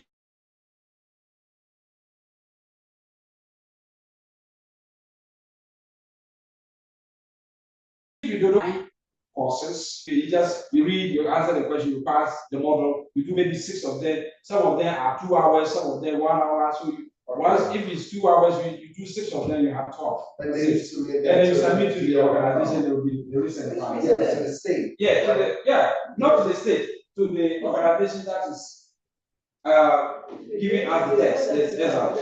That's HSPA.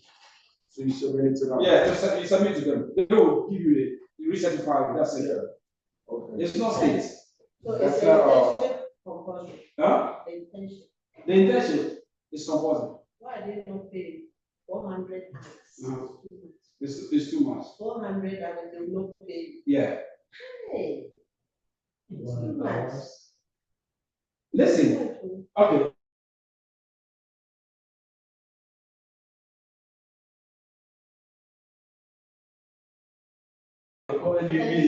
We go. No. Okay. Yeah. So you are developing yourself. Oh, then. Okay. Hello, sir. Yes. We back, you know. What's that on the Hello, thousand? sir. Yeah, we back, you know. What's that on the thousand? Hello, sir. Yes. Oh, So when it is due for registration, is it the I just institution forget that. that will register us, or we have I to just go and forget do that our Jali. own registration? No. Topic. Kindly mute your phone or your line.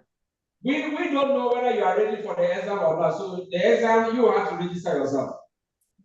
But if you need us to walk you Should through, ask her. do that. We will do mass registration, but the scheduling of the exams. Kim Bronson got on.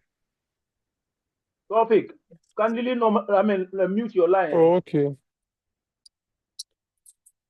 Tauchi. Oh, okay. Right. It takes more than one for HSPA to send you eligibility number. Daga. So Ya sunan shiga kenan. Inda muke wanki. That the Topic, ya kuri mute wurin ka na ana jin ka kaji. If you fail it, you gotta retake. It's 140. yeah, so we do the mass registration. We'll register for you. Then you will choose when you want to take the test. Okay, right. Yeah. If you fail it to retake it, you gotta pay it. Okay. Yeah, if you make mistake and you fail, you have to pay again to retake. Yeah. If you go to driving, you fail the road test, you don't pay the second time. So, and how much is it when you're going to write again? Internship is yes. What? We are on chapter 6. Don't even go. Don't start thinking about that. Okay, let's go. Like when we are getting towards the end of the program, give you all that information. So now, Centers for Disease Control. So we are looking at FDA. We are going to look at CDC, Centers for Disease Control and Prevention. I believe all of us have heard CDC. If you have lived during the COVID time, there's no way you don't hear this. 6 feet. If you cough, close your mouth. Everybody wearing mask. If you a healthcare worker, if you don't take the COVID shots, you are fired. They were pushing all of this ideas. All right. So CDC, Center for Disease Control.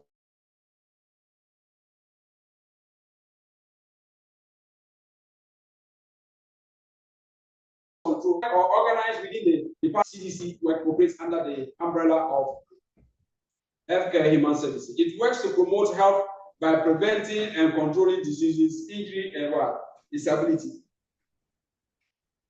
So disease, when there's an outbreak, the CDC will come in and play a huge role. Okay, when Ebola came, they were there. COVID-19, they are there. Flu, swine flu, bird flu, and all of that. They are always there, providing some guidelines. CDC developed first practical recommendation for isolation techniques and infection control, like the COVID one. Guidelines are widely used and incorporated into healthcare facility policies.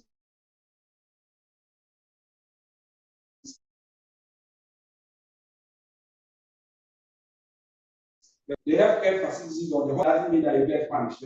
They always, because they are a body of expert knowledge, the people always implement their recommendations. That's what it is. CDC 2008 guideline for disinfection and sterilization. So they also have code. One of their guidelines is CDC 2008. So what are they saying there? Evidence-based recommendation for cleaning, disinfecting, and sterilizing of or sterilization of medical devices. So in that CDC 2008, one of the guidelines, it shows you a step-by-step how to, they recommend they have to clean, how to disinfect, and how to sterilize medical devices.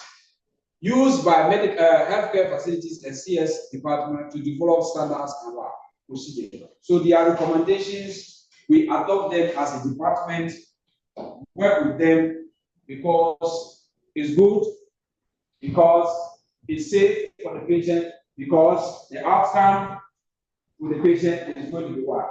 Good. You look familiar. I don't know. You know me? That's something you ask in the street. Do you know me? Like you want flowers. What's wrong with you? Do you know me? Yeah. Since he came here, I've been looking at him and he looks familiar. He looks like somebody I've seen somewhere. Anyway, maybe you have a twin brother somewhere. We all got something. Yeah. You're a human being, you always look alike. You have a partner somewhere you don't know about. Yeah. The partner is somewhere. Yeah, so your partner is somewhere. You can go online. This is website for that. Okay, so another one is DOTS, Department of what? Transportation. U.S. Department of what? Transportation. What has transportation got to do with what? Central service.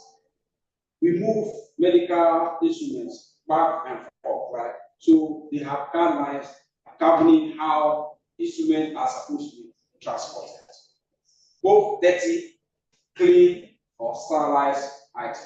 That's what we want to look at. U.S. Department of Transportation is responsible for ensuring a safe and efficient transportation system, including regulations affecting healthcare-related transport. Now, regulations for healthcare facilities cover the transportation of soil medical devices or instruments for repair and reprocessing. So, their regulations or guidelines protect or covers how instruments are the dirty, if they say soil instrument medical device, we are talking about dirty ones, how they are transported for reprocessing. 2, regulate the transportation of hazardous and radioactive waste. They also control how dangerous chemicals or radioactive nuclear stuff are being transported. You can't just put it in your Uber truck and boom, okay, you can go and cause something. Requires proper biohazard labeling and containment when transporting contaminated instruments. So you need a certain required container and labeling so that you are able to transport it. Maybe we'll see some pictures along the line.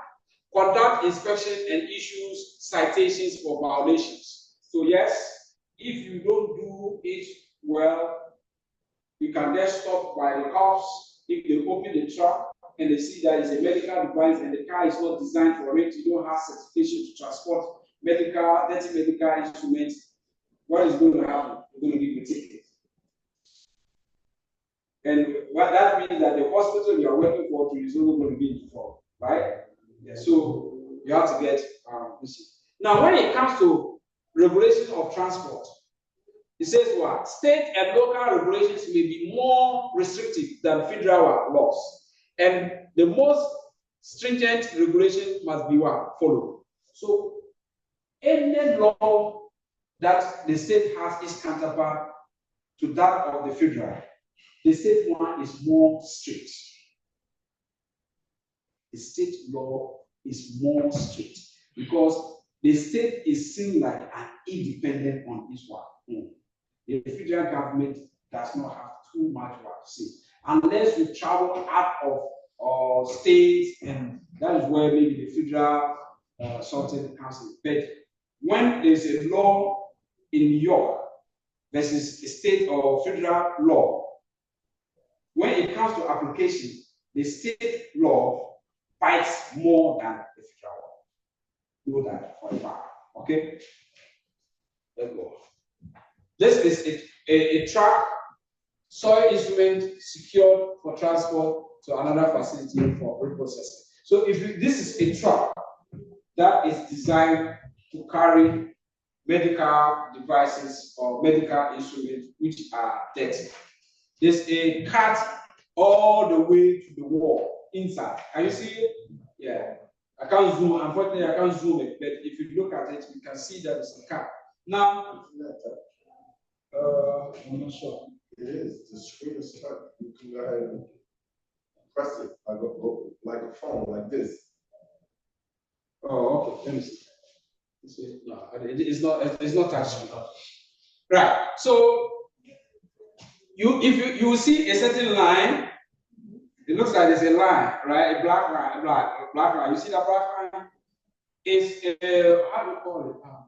It's kind of some kind of belt to secure the cart from moving to and fro if the car or the truck is on the road. So it secures the container or the cart in place, so that even if there are any liquids or hazardous materials in there, because of the bumpy road, the pothole is not going to spill over. Does that make sense? So it's not every truck that is supposed to carry medical instrumentation. Now, we have seen FDA, we have seen CDC, we have seen DOT, Department of Transportation. We are going to see EPA. Okay, U.S. Environmental Protection Agency.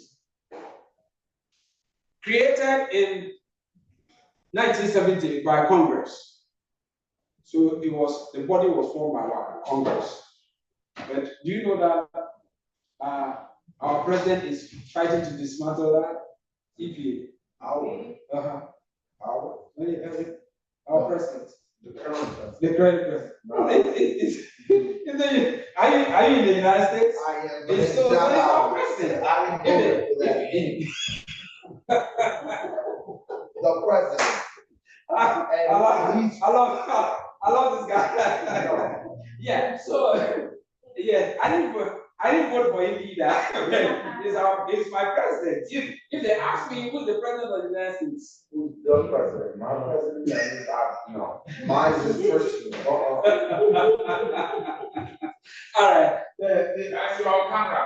Okay. Yeah. Sorry. It's recording. Okay. Right. So. At the moment, the president is trying to dismantle this.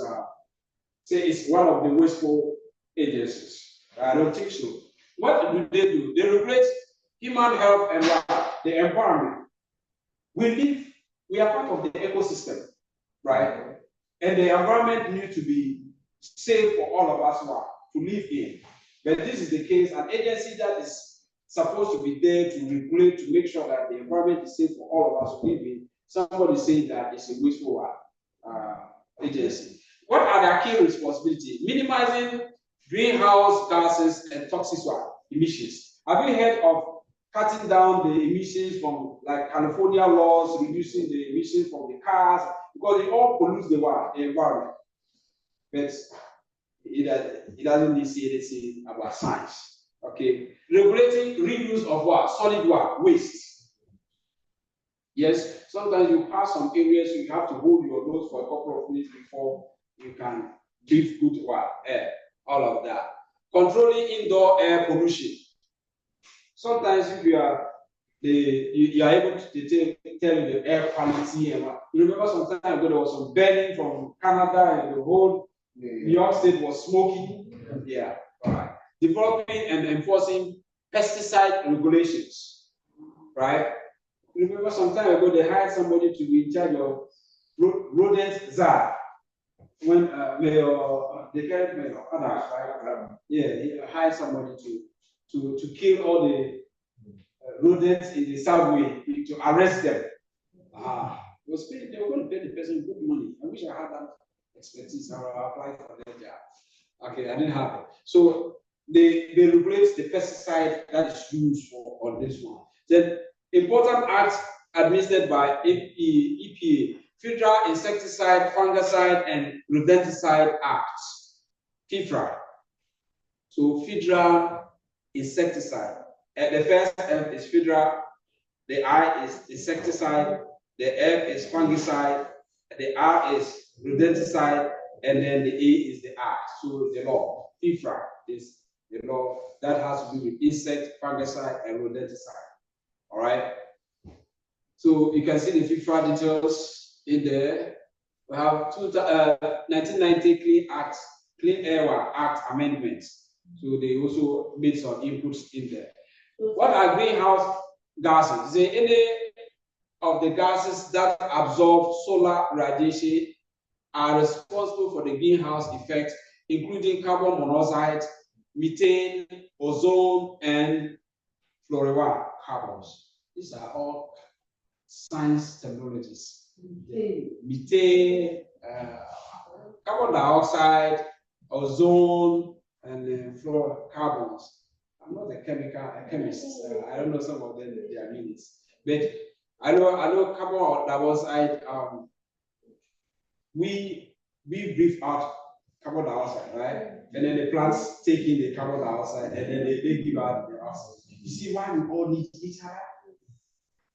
But the president said, so those coming to our homes to spray that insecticide, are they also under? No.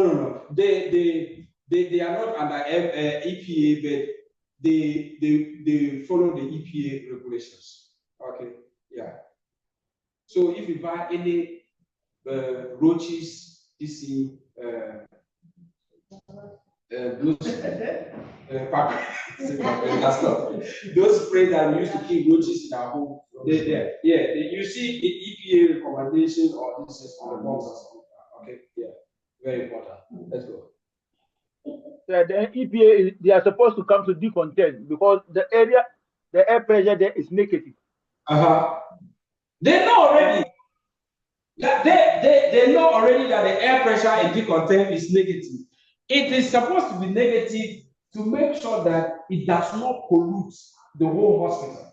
We are containing, we are holding it back. Okay. Do you know that we have some studios or some theaters that are soundproof? That means the sound doesn't go out to disturb other people's sleep. The sound is supposed to be only in the theater there. Okay, if it's allowed to go out, somebody has gone to do 12-hour shift, he's come to get some rest, and you can sleep. All right, so that's an example. But in the case of the decontent, it's polluted because you are brushing, you are flashing, the air is suspended with microorganisms. If you allow the air to go out, somebody you are dressed, ready to do the work. Somebody walking outside minding his business is not dressed to breathe that in. That's why we keep that air in that small room. Okay? But the experts feel that if you dress, you wear your mask, you wear your face mask, so you wear your clothes, you will be protected. You will not be sick before you come. All right? Okay, yeah, so let's see. So that manufacturers must obtain an EPA registration number. So if you produce any chemical, insecticide, rodenticide, fungicide, any chemical, you must obtain an EPA registration number to be able to work for the product before submitting a label claim, effectiveness, and then the safety data for approval. EPA approved product labels must include. So for you to get an approved label, you must meet these conditions. One, product ingredients. You must list the ingredients that came together to form the chemical or the insecticide or the rodenticide or the fungicide that you are giving out. Direction for use, which is IFU. The direction for use is the same as what? IFU, instruction for use or information for use. Are you supposed to close the room before you spray? Or are you supposed to open the windows and then spray? For how long are you supposed to stay outside before coming in when you do the spray? Okay, all of that will be stated on that. You have to give them that timing. Precautions and warning. If something happens, what are the remedies? What are the steps you have to take so that it doesn't lead to what? Fatal or deaths or serious injuries or serious or permanent injuries. Storage and disposal instruction. How do you store it so that it doesn't lose its potency? And if the chemical, you're done using the chemical, is empty, how do you dispose of the container? All of that, you have to state it before you are given the label. EPA registration number, and then the expiration date, if applicable. If the chemical ever has to expire, you have to state, is this going to be used for 6 months, 6 years, 1 year? Hello, sir. Yep. Sir, sorry to take you back a little. Okay. Is CDC a government agency? Yes. So, if that is the case, why is it that CDC guidelines are not considered regulatory? All right. What was this question? That CDC guidelines are not considered regulatory. Other agencies rely heavily on them and review healthcare facilities for compliance. So anything which is not regulatory, why is it then? Why do people have to follow to comply with it? Yeah. So CDC is their recommendations are not regulatory, but it's a government agency. It's a government agency that is set out to make recommendations to protect the welfare or the health and well-being of the citizens in case of outbreak of disease and what have you.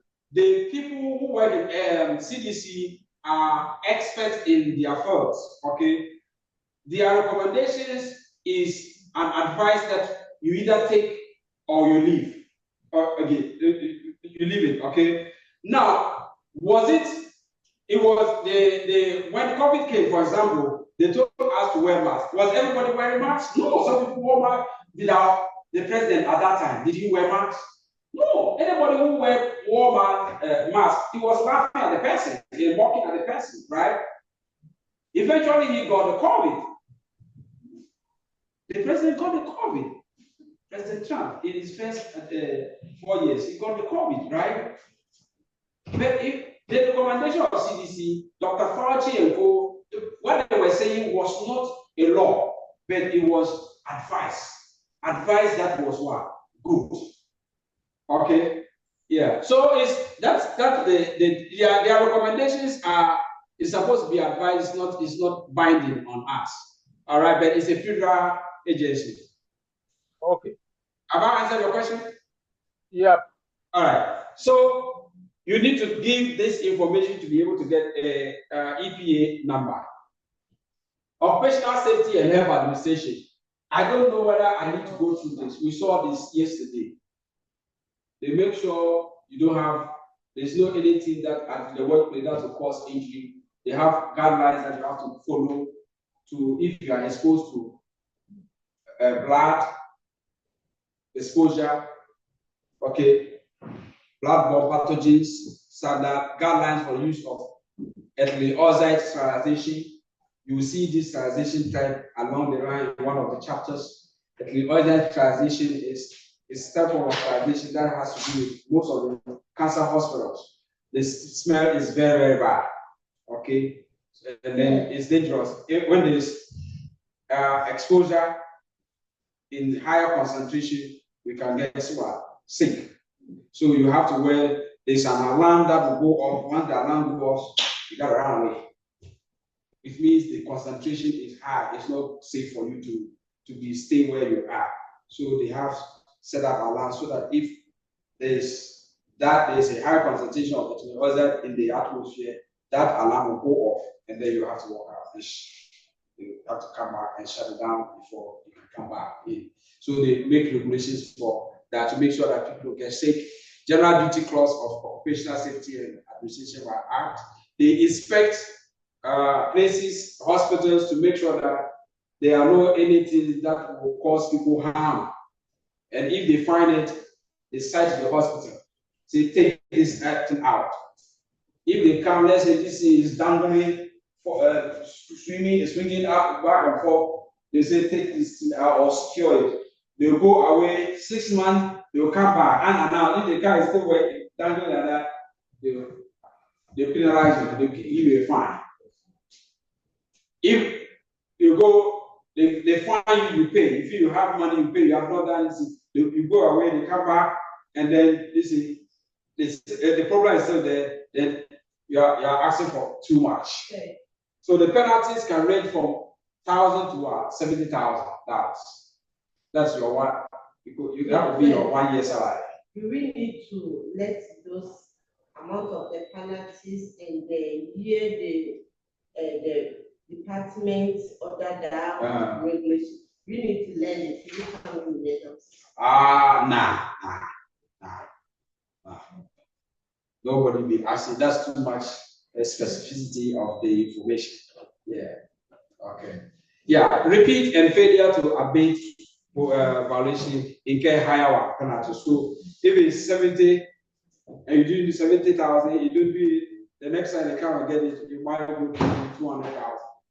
And 200,000, it begin to bite you hard. Okay. What's this? Okay. Center for Disease for the Center for the Centers for Medicaid and Medicare, Medicare and Medicaid. So CMCs, CMS, Center for Medicaid Services, Medicaid and Medicare Services, operates under the U.S. Department of Health and Human Services. Medicare is for people who have retired. Okay. Medicaid is for quote unquote people who are poor. All right. Insurance point of view, that is what Medicaid is for. It's for poor people. Medicare is for people who have worked and have attained the age and they are retired. So that's what it means. They also operate under that. They also, and almost all the hospitals receive Medicare and Medicaid. So if certain regulations or standards are given to you and you don't follow, they take away the Medicaid and the Medicaid, the Medicare and the Medicaid, and means that you are going to be losing a lot of money. There's no hospital that receive Medicare and Medicaid. Right. Now, HHP. So responsible, okay, the Center for Medicare Services or Medicaid, Medicare Services, responsible for Medicare, Medicaid, and state children health insurance programs. So the state they are responsible for that. HHP, HIPPA, HIPAA. How many of you have heard HIPAA before? What HIPAA?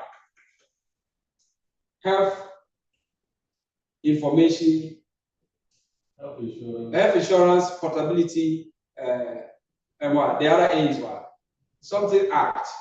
Health insurance, portability, the A, the other yes, Portability and Accountability Act. Yes, thank you for that. So Health Insurance, Portability, Accountability Act. HIPAA. All right. Establish, says what? National standards to protect patient medical records. If you are working in the hospital and you see a patient medical record, you have to. Don't even dare to look at it. If it's supposed to be put in a shredder, put in a shredder. If it's a computer that is open, that you are seeing the record, close it. You're not supposed to see anybody's record. So when you work, what happens is that when you are working in central service, patient information can make its way to the department. When they take trays to the operating room or instrument to the operating room, we have what we call count sheets. The paper that carries the names of the instruments that are put inside the basket. When they open, sometimes they put the patient information sticker on the paper. Sometimes the paper is not supposed to come back to central service department, but sometimes it makes its way there. If you see anything like that, you have to put the paper inside a shredder. Because that patient number alone, when you key it there, you can get every history of the patient. And that means that you are violating the patient's privacy. When that one catches you, trust me. Tell you, even if your father is strong, you will go. HIPAA violation is serious. Who can see this patient medical record? Who can see? Who can see? Yeah, the doctor can see it maybe for treatment purposes. The nurse can see it for treatment purposes. But you cannot just display it or take it out. All right? But we, for our job, we have nothing to do with patient record.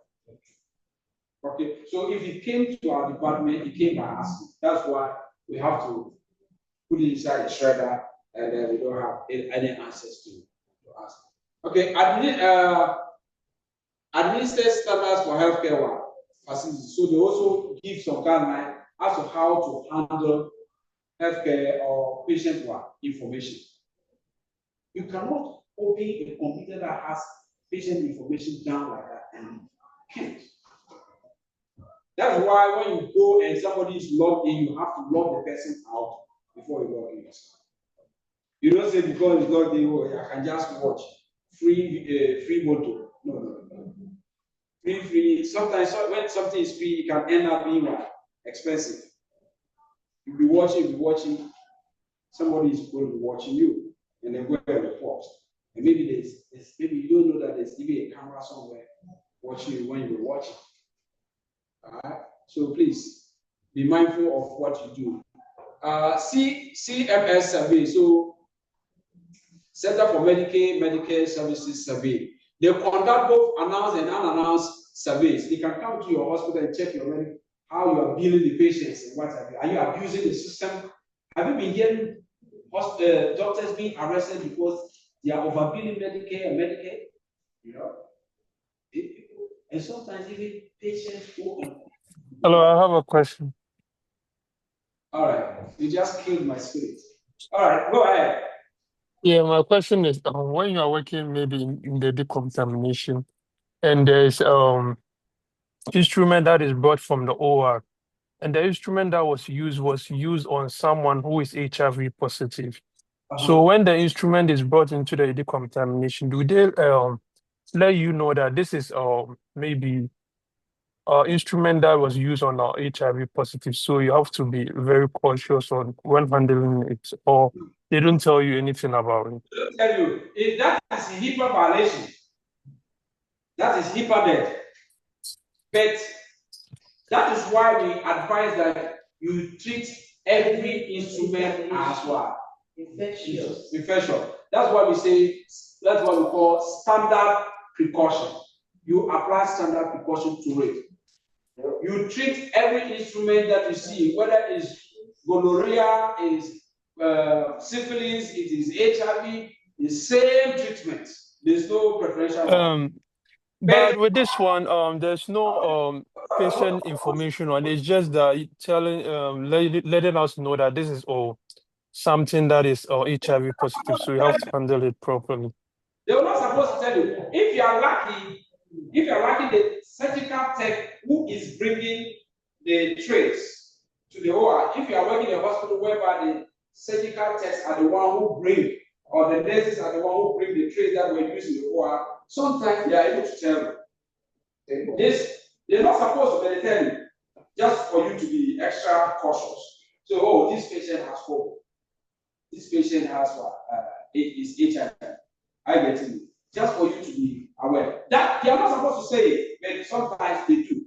Just out of abundance of caution. They say, hey, if you are careless this time, they just let you know that hey, something is cooking in there. All right. That doesn't mean you are going to see the patient. Hello. So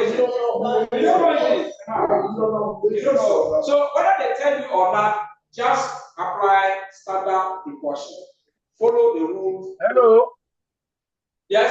In connection to my brother's question. Hey, you are good. In connection to my brother's question. Yes. If an HIV person is to be operated, is the doctor going to be aware that that fellow is an HIV patient or not? They are aware. They are aware. So if they are aware, equally, we those cleaning their instrument should also be aware. So the leadership of sterile processing department should take it up in future. You're not the doctor. Yeah. The doctor needs to know because there's consequences according to health is. Yeah. You can have from beginning to end of the operation. Before you go to the operating room to be operated upon, they run series of tests. So the doctor knows. The doctor can pull your medical history. because that is his job. He And not only that, there's certain things that He cannot tell the team. He knows it for himself. He cannot tell everyone. But they know. A standard procedure of standardizing this thing. Yes. Use your PPE. If you want to go and be asking for details of this stage, you will not be successful in your job. Just wear your PPE, do your 7.5, go home. When you go home, that's why I always advise that when you go home, don't go about hugging your wife and your children. Go take a shower before you begin to hug people. All right? And don't take your scrubs home because your scrubs are full of what? Germs.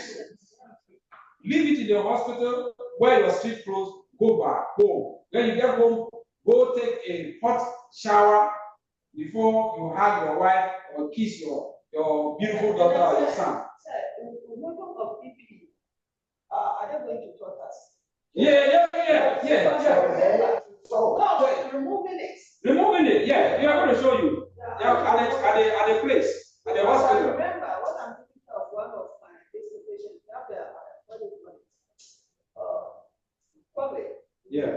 So they have to give me mask, shoe cover, and other stuff. Yeah. Removing it, I have to remove it. There's something you have to move first and followed by another thing and another thing and then.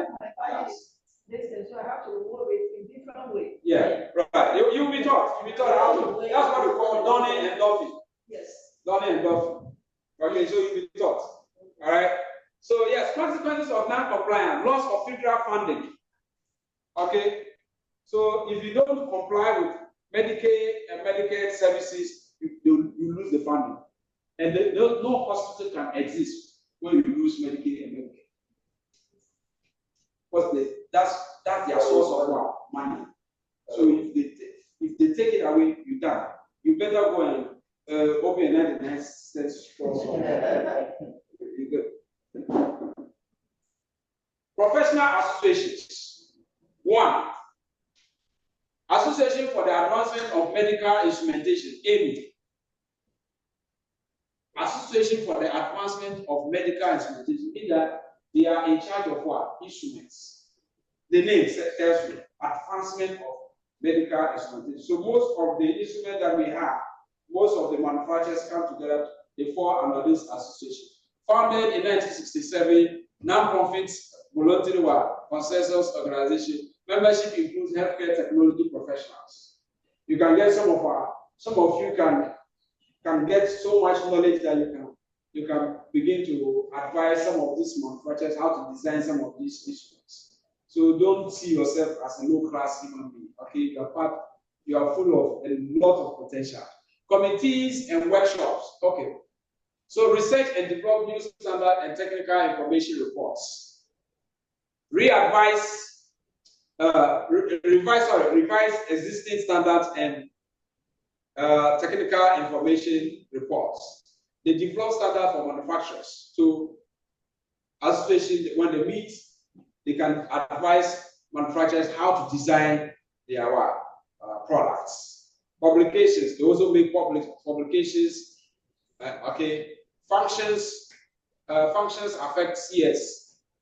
They determine how the instrument is going to be clean, how it's going to be sterilized, whether high temperature or low temperature, how to package it. Is it going to be paper, wrapped, or inside a container? It will give the IFU, the instruction for use, will give you all of that. And what is the importance of what?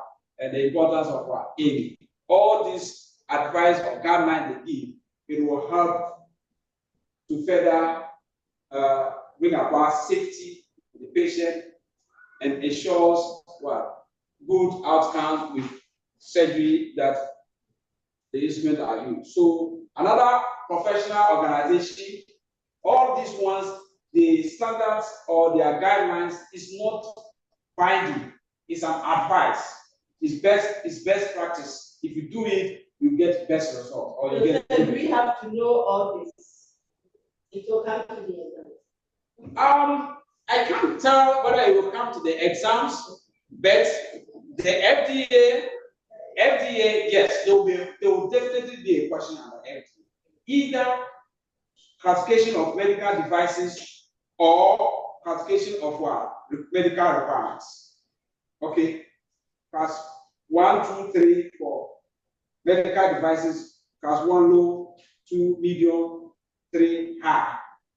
Recalls 1 high, 2 low, medium, 3 low. That area you definitely get a question. No doubt about that. That I can put my head on the chopping block that you will get it. But this ones you just need to know it for knowing it. Okay.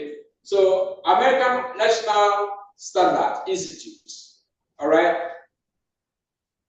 There is an primary mission: enhance global competitiveness of American businesses, promote and facilitate voluntary work consensus standard, ensures integrity of what standard. So their main is to make sure that American businesses are competitive.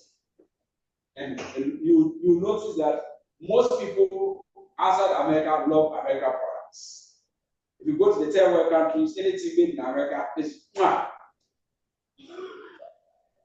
He's going to say something. You hold it. Okay. All right. So they love some stuff that is made from America. Okay. Yeah. Yeah. So they at this association make sure that they put America businesses in a competitive zone. All right. Anything made in China is. You buy it 2 to 3 days time, you have to go about it. Okay, yeah. Represent interest of over 125,000 companies and 3.5 million individuals. So that's how big ANSI is. Okay, does not develop American work standard. It provides a neutral arena for agreements. So it is not the one developing the standard. You only make sure that American companies are competitive. They do produce the quality so that they can compete in the market. And I can tell you that American products, if only it's not made in China, it's good, right? But it's going to be expensive. iPhones are made in China. Oh yeah, iPhones are made in China. It's true. And they are quality. They are still good. All right. Yeah. So committee membership similar to AMI. All right. American Association for the Advancement of Medical Instrumentation is AMI. So their committee membership, the ANSI committee membership is just like that of the AMI. All right. So sole U.S. representative in the International Standards Organization. So they represent, ANSI represent America in the international community. Let's see if we can run through the remaining ones before I start. Association of Perioperative Registered Nurses. You see this one? Association of Perioperative Registered Nurses. So nurses who are working in the operating room is what they form this association. So they are able to tell, based on their practices that happen in the room, they are able to say, okay, this one, let's just do it this way. This. So they can come together. This is a professional body. They are nurses. They have experience. So they can put something down for the whole United States to begin to put into practice. So what they put down is not binding on all the hospitals. But if you do it, because they are always seeing it, they are always doing it, they feel to do it that way is good. So, and most hospitals or healthcare facilities follow it. Consists of perioperative nurses and others dedicated to providing optimal care to surgical patients. So because they see what is going on in the room, they are able to say, no, let us not do it this way, let us do it this way. Because if we do it this way, the patient is going to be better off. Comprised of AON members and Allied Association members. Develop nationally recognized evidence-based standards. So whatever they put on, Nationally, it is recognized. It is based on evidence. It's not just that they are just saying it. And every one of them that is in the room or has been working in the same operating room can attest to the fact that what they are saying is what? True. When you begin to work in Central, all this plenty talk I'm doing, you see, it's just a small thing. For the purpose of the exam, you have to talk so much hard. The whole day I have to talking because of just one piece of paper. All right? Right. But when you begin to do the work, it's very easy. Some of these things it will never even cross your mind unless maybe you are doing some in-service and then you will come in. Other than that, you have nothing to do. It's just about decontent, prep and back sterilization, decontent, prep and back sterilization.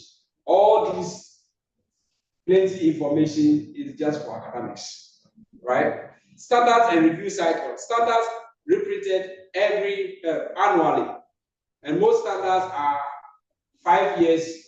So if they write something, they have to wait as they are practicing, then they are putting down the few things that they are noticing. Then in 5 years' time, they will review and put new standards in place, and then they start practicing it. All right, that's what it's meaning. Regulatory compliance is not a regulatory; it's not binding. We take it, we can take the advice, or we can leave the advice. It's not. Association for Professionals in Infection Control and Epidemiology. EPI. All right. Voluntary international organization. Members work to prevent hospital-acquired infections or healthcare-acquired infections. His, or what? I don't know. Fatty, can you help me? How do the word? Epidemiology. Oh, no, this one. Right. Okay. Health acquired infections. Okay, right. So I wanted to say pronounce it, but it's not coming. Collaboration with other agencies. So they collaborate with CDC. Epidemiology is about trying to dig to the origin of something.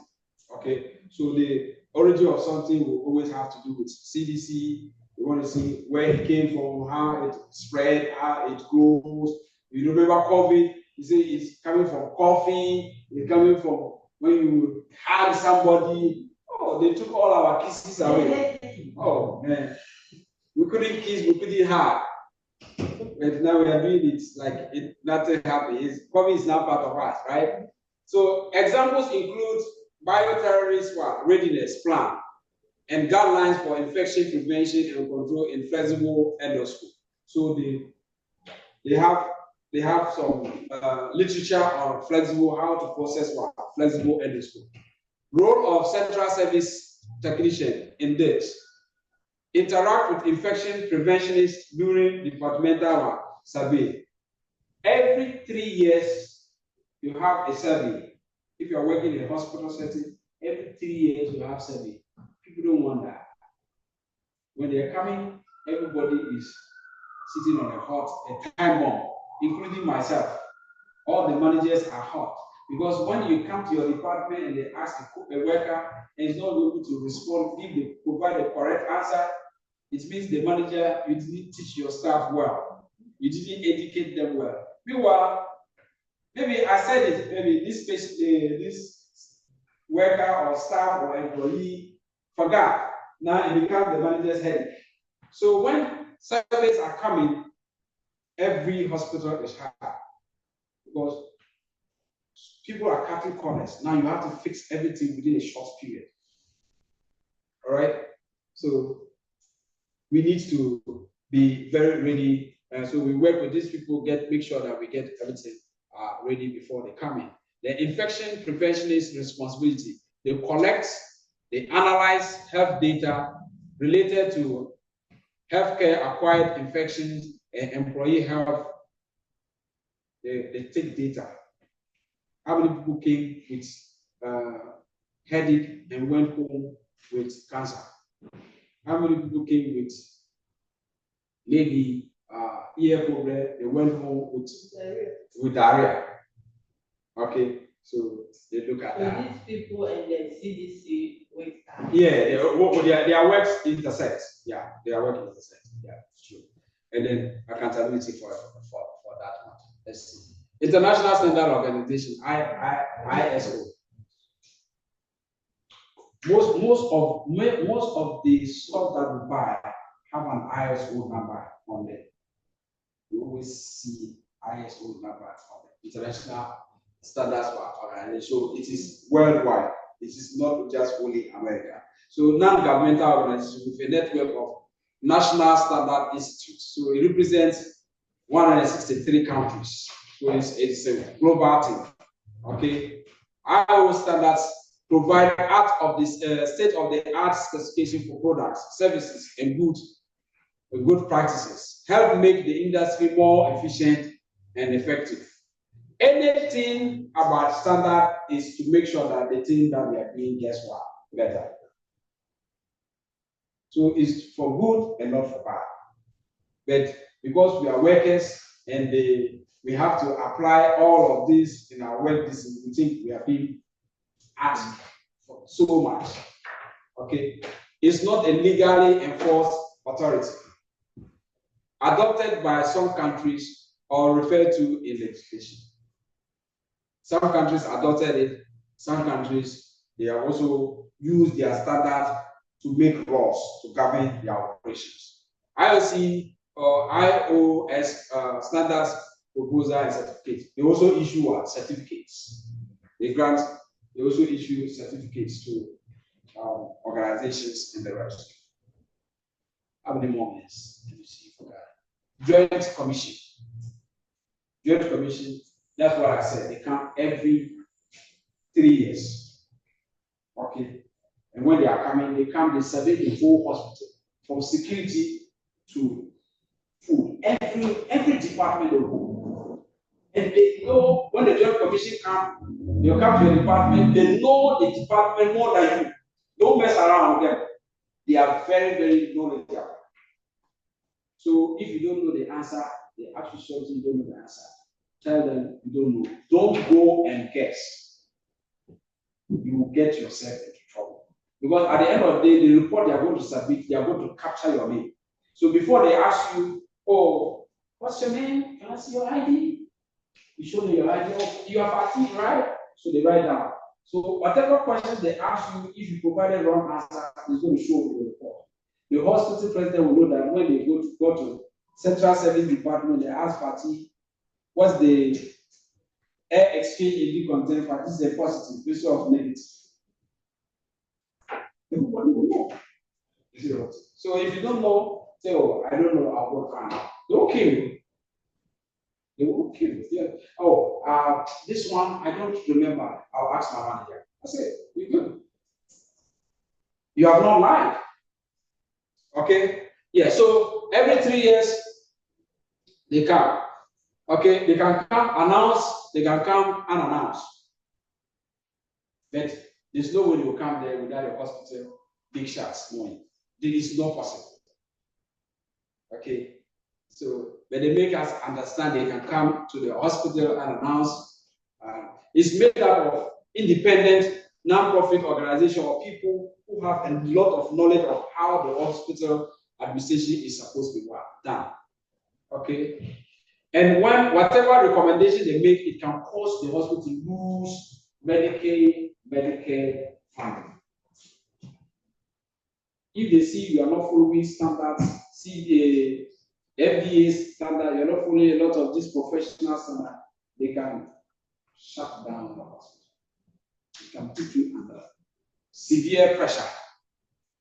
What is our role is in this. Once they come, whatever findings they make, whatever mistake they see in our department, it helps us to improve on the quality.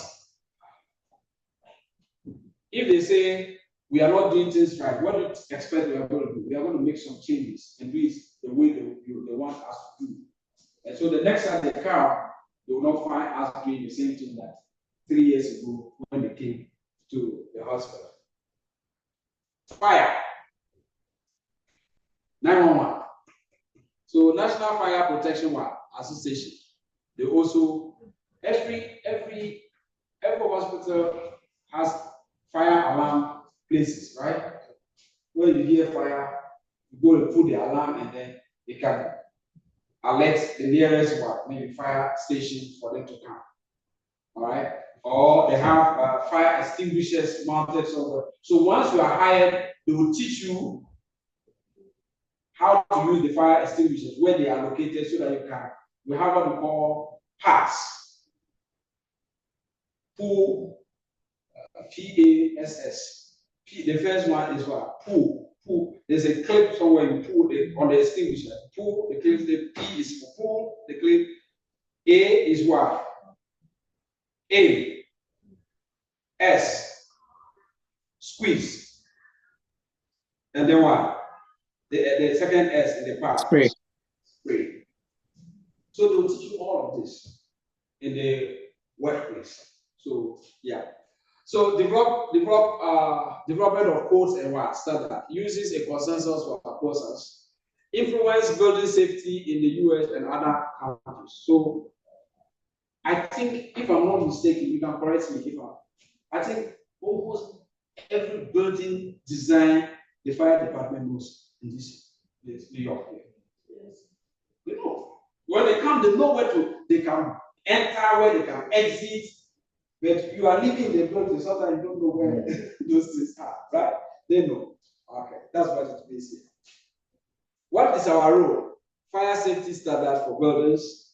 We should know where the fire alarms are, the extinguishers are, so that even before the fire becomes too much, those of us who are brave can use the pass to those of the fire. But me, don't count me on. If I see fire, capiche, I'm out. All right, addresses fire burden of disposable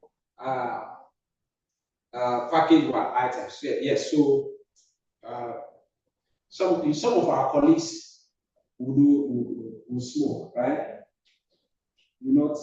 Don't drop the piece of cigarette or whatever you have smoked inside the consumable one or combustible trash can. What is going to happen is that it's going to catch fire. And when that happens, you don't know what is the nearest chemical that can explode out of that. And then the whole building can be raised down.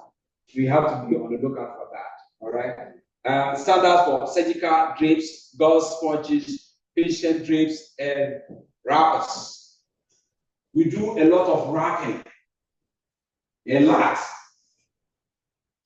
You wrap a lot. When you come, you have to learn how to package things so that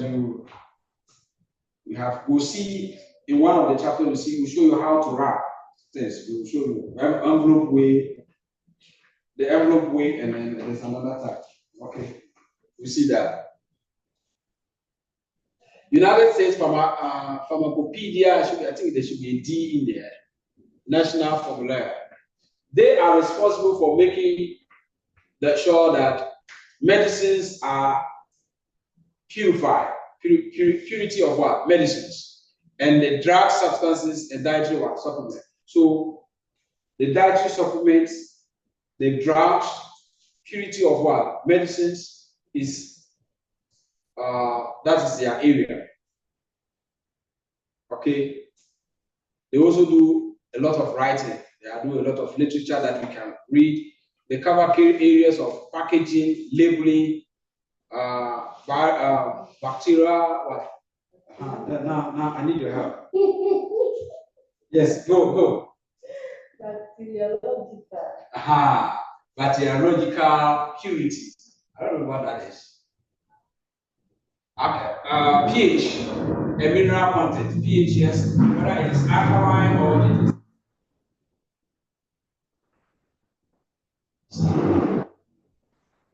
You see that this room is not soundproof. If it was soundproof, we will not hear all that. We will not even notice that anything is happening. All right. So you see, if this is your bedroom, can you see with this people? All right. Yeah. So essential for what is important knowing this. All of this is just for book. I don't think you get questions from this area, but that is not to say don't go and learn it. World Health Organization. Who? World Health Organization. Every country falls under the World Health Organization. But what happened? Our president was saying that he was going to take America out of the World Health Organization. Yeah, which president? Don't start. He didn't hear me, so you're going to. I heard it. All right. So the president, the one in the White House, said he was going to take us out of the World Health Organization. Yeah. All right. I don't know how we can do that. Who, Trump? Oh. We don't want to mention. We don't want to mention names. Yeah. So I don't know how we can do that. We are part of the world. Yes. So you have to take America from the world. Wow, right. So it's an agency of the United Nations. It focuses on international cooperation in health. So whatever their standard, their recommendation is not binding, but it is good that if you practice them, every country you practice them. Most of the time, it is helpful. Combat infectious diseases, promote general health worldwide. Coordination effort, monitor outbreaks of disease like SARS, malaria, AIDS, and CJD, Creutzfeldt-Joseph disease. You remember that one? Yeah. So HIV, malaria, which is an African-based something. HIV is across the continent. SARS now is across the continent. SARS, those days, SARS is still in Africa. Yeah. COVID is not. COVID belongs to the SARS family. Now COVID is in Africa. Yeah. COVID is before it used not to be there.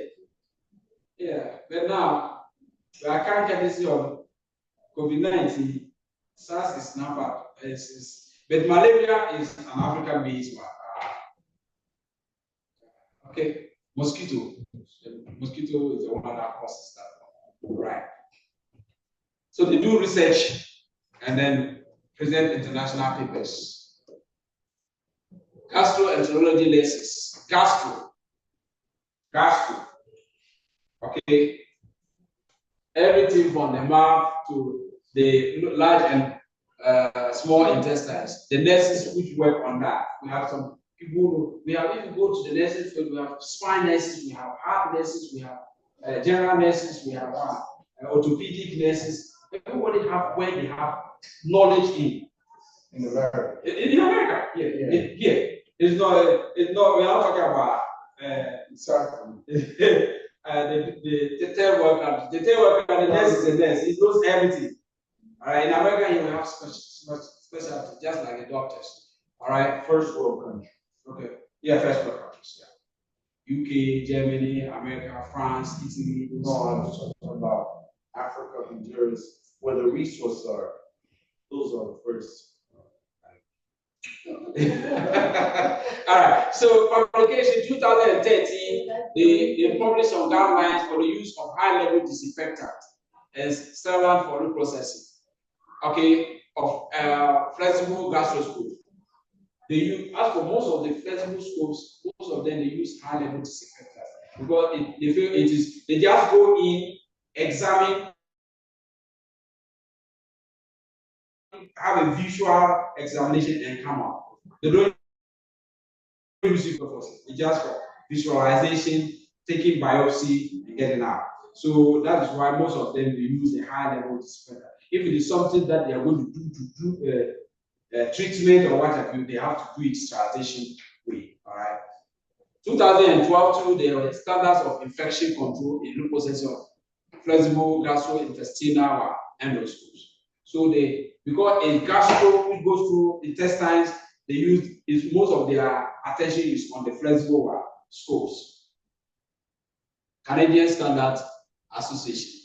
What have we got to do with Canadian Standard Association? Well, because they are next door neighbors, this exam is across the board. Like I told you, this exam, if you have the certification, if you move to Europe, you can work with it. If you move to Asia, you can work with it. If you move to Africa, you can work with it. It's not only for America. And the same certification, you can move to any state in America, you can work with it. Because this is, yeah. Because this agency is not owned by America then? No, it's in America, but the certification is international. Yeah. All right. So what you're going to have is a global something. Okay. You don't need to go and take, if you move to Europe, you don't need to go and take another test to start working. Because the practice is the same thing. The same instrument that they are called, only that maybe they will say it in, if you are going to work in Italy, it's going to be, you're going to say it is in Italian language. Other than that, it's the same thing. Right? Some of them,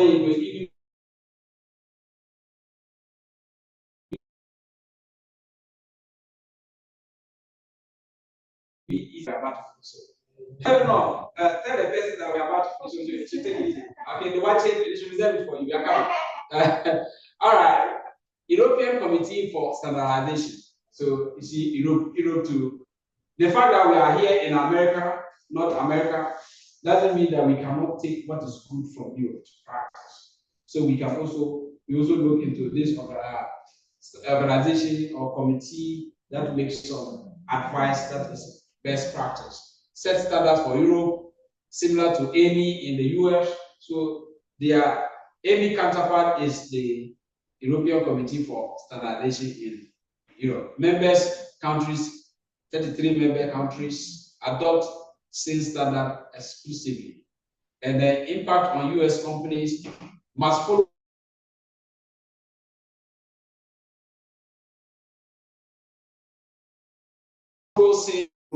do something that you are to follow this organization standard so that you are competitive with them in the market. I want to see this one. Everybody wants to see this one, right? Yeah, IGI is tied. All right. So, what are the purpose and regulations? It's just for safety. The standards and regulations. Standards are not binding. Regulations are binding. Regulations can lead to penalties. It can lead to what? Punishment, fines, disciplines. Okay. Role of Central Service Technician in all of these standards and regulations is to familiarize yourself with relevant agencies and organizations. We need to know them.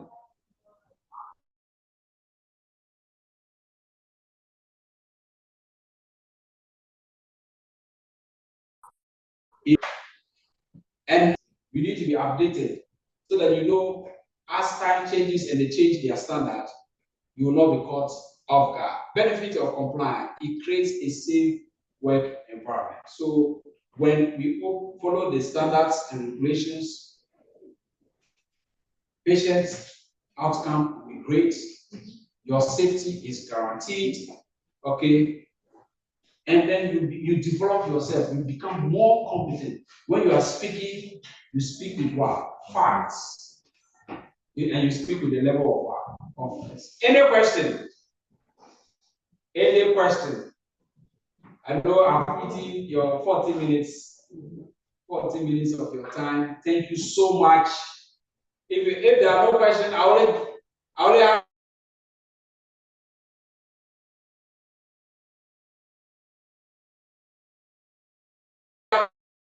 If anybody here with a question?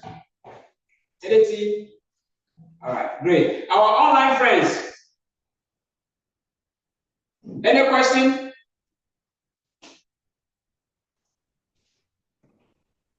All right. It looks like all of them are sleeping. No, sir. All right. Thank you so much for coming. So go sit down, read, and then do the quizzes and then the test. All right. I'll see you. Yes, I'm not sure I'll be here. If I am, you see me. Okay. Thank you so much. Prince man. Have a good one. Okay, get home safe. Patty, I'll see you another time. So next week, say you're not coming, right? I'm not sure. I don't even know the schedule. Maybe I'm not. I think it's tomorrow. The week after that. For the next 2 weeks, I think it's going to be there. And then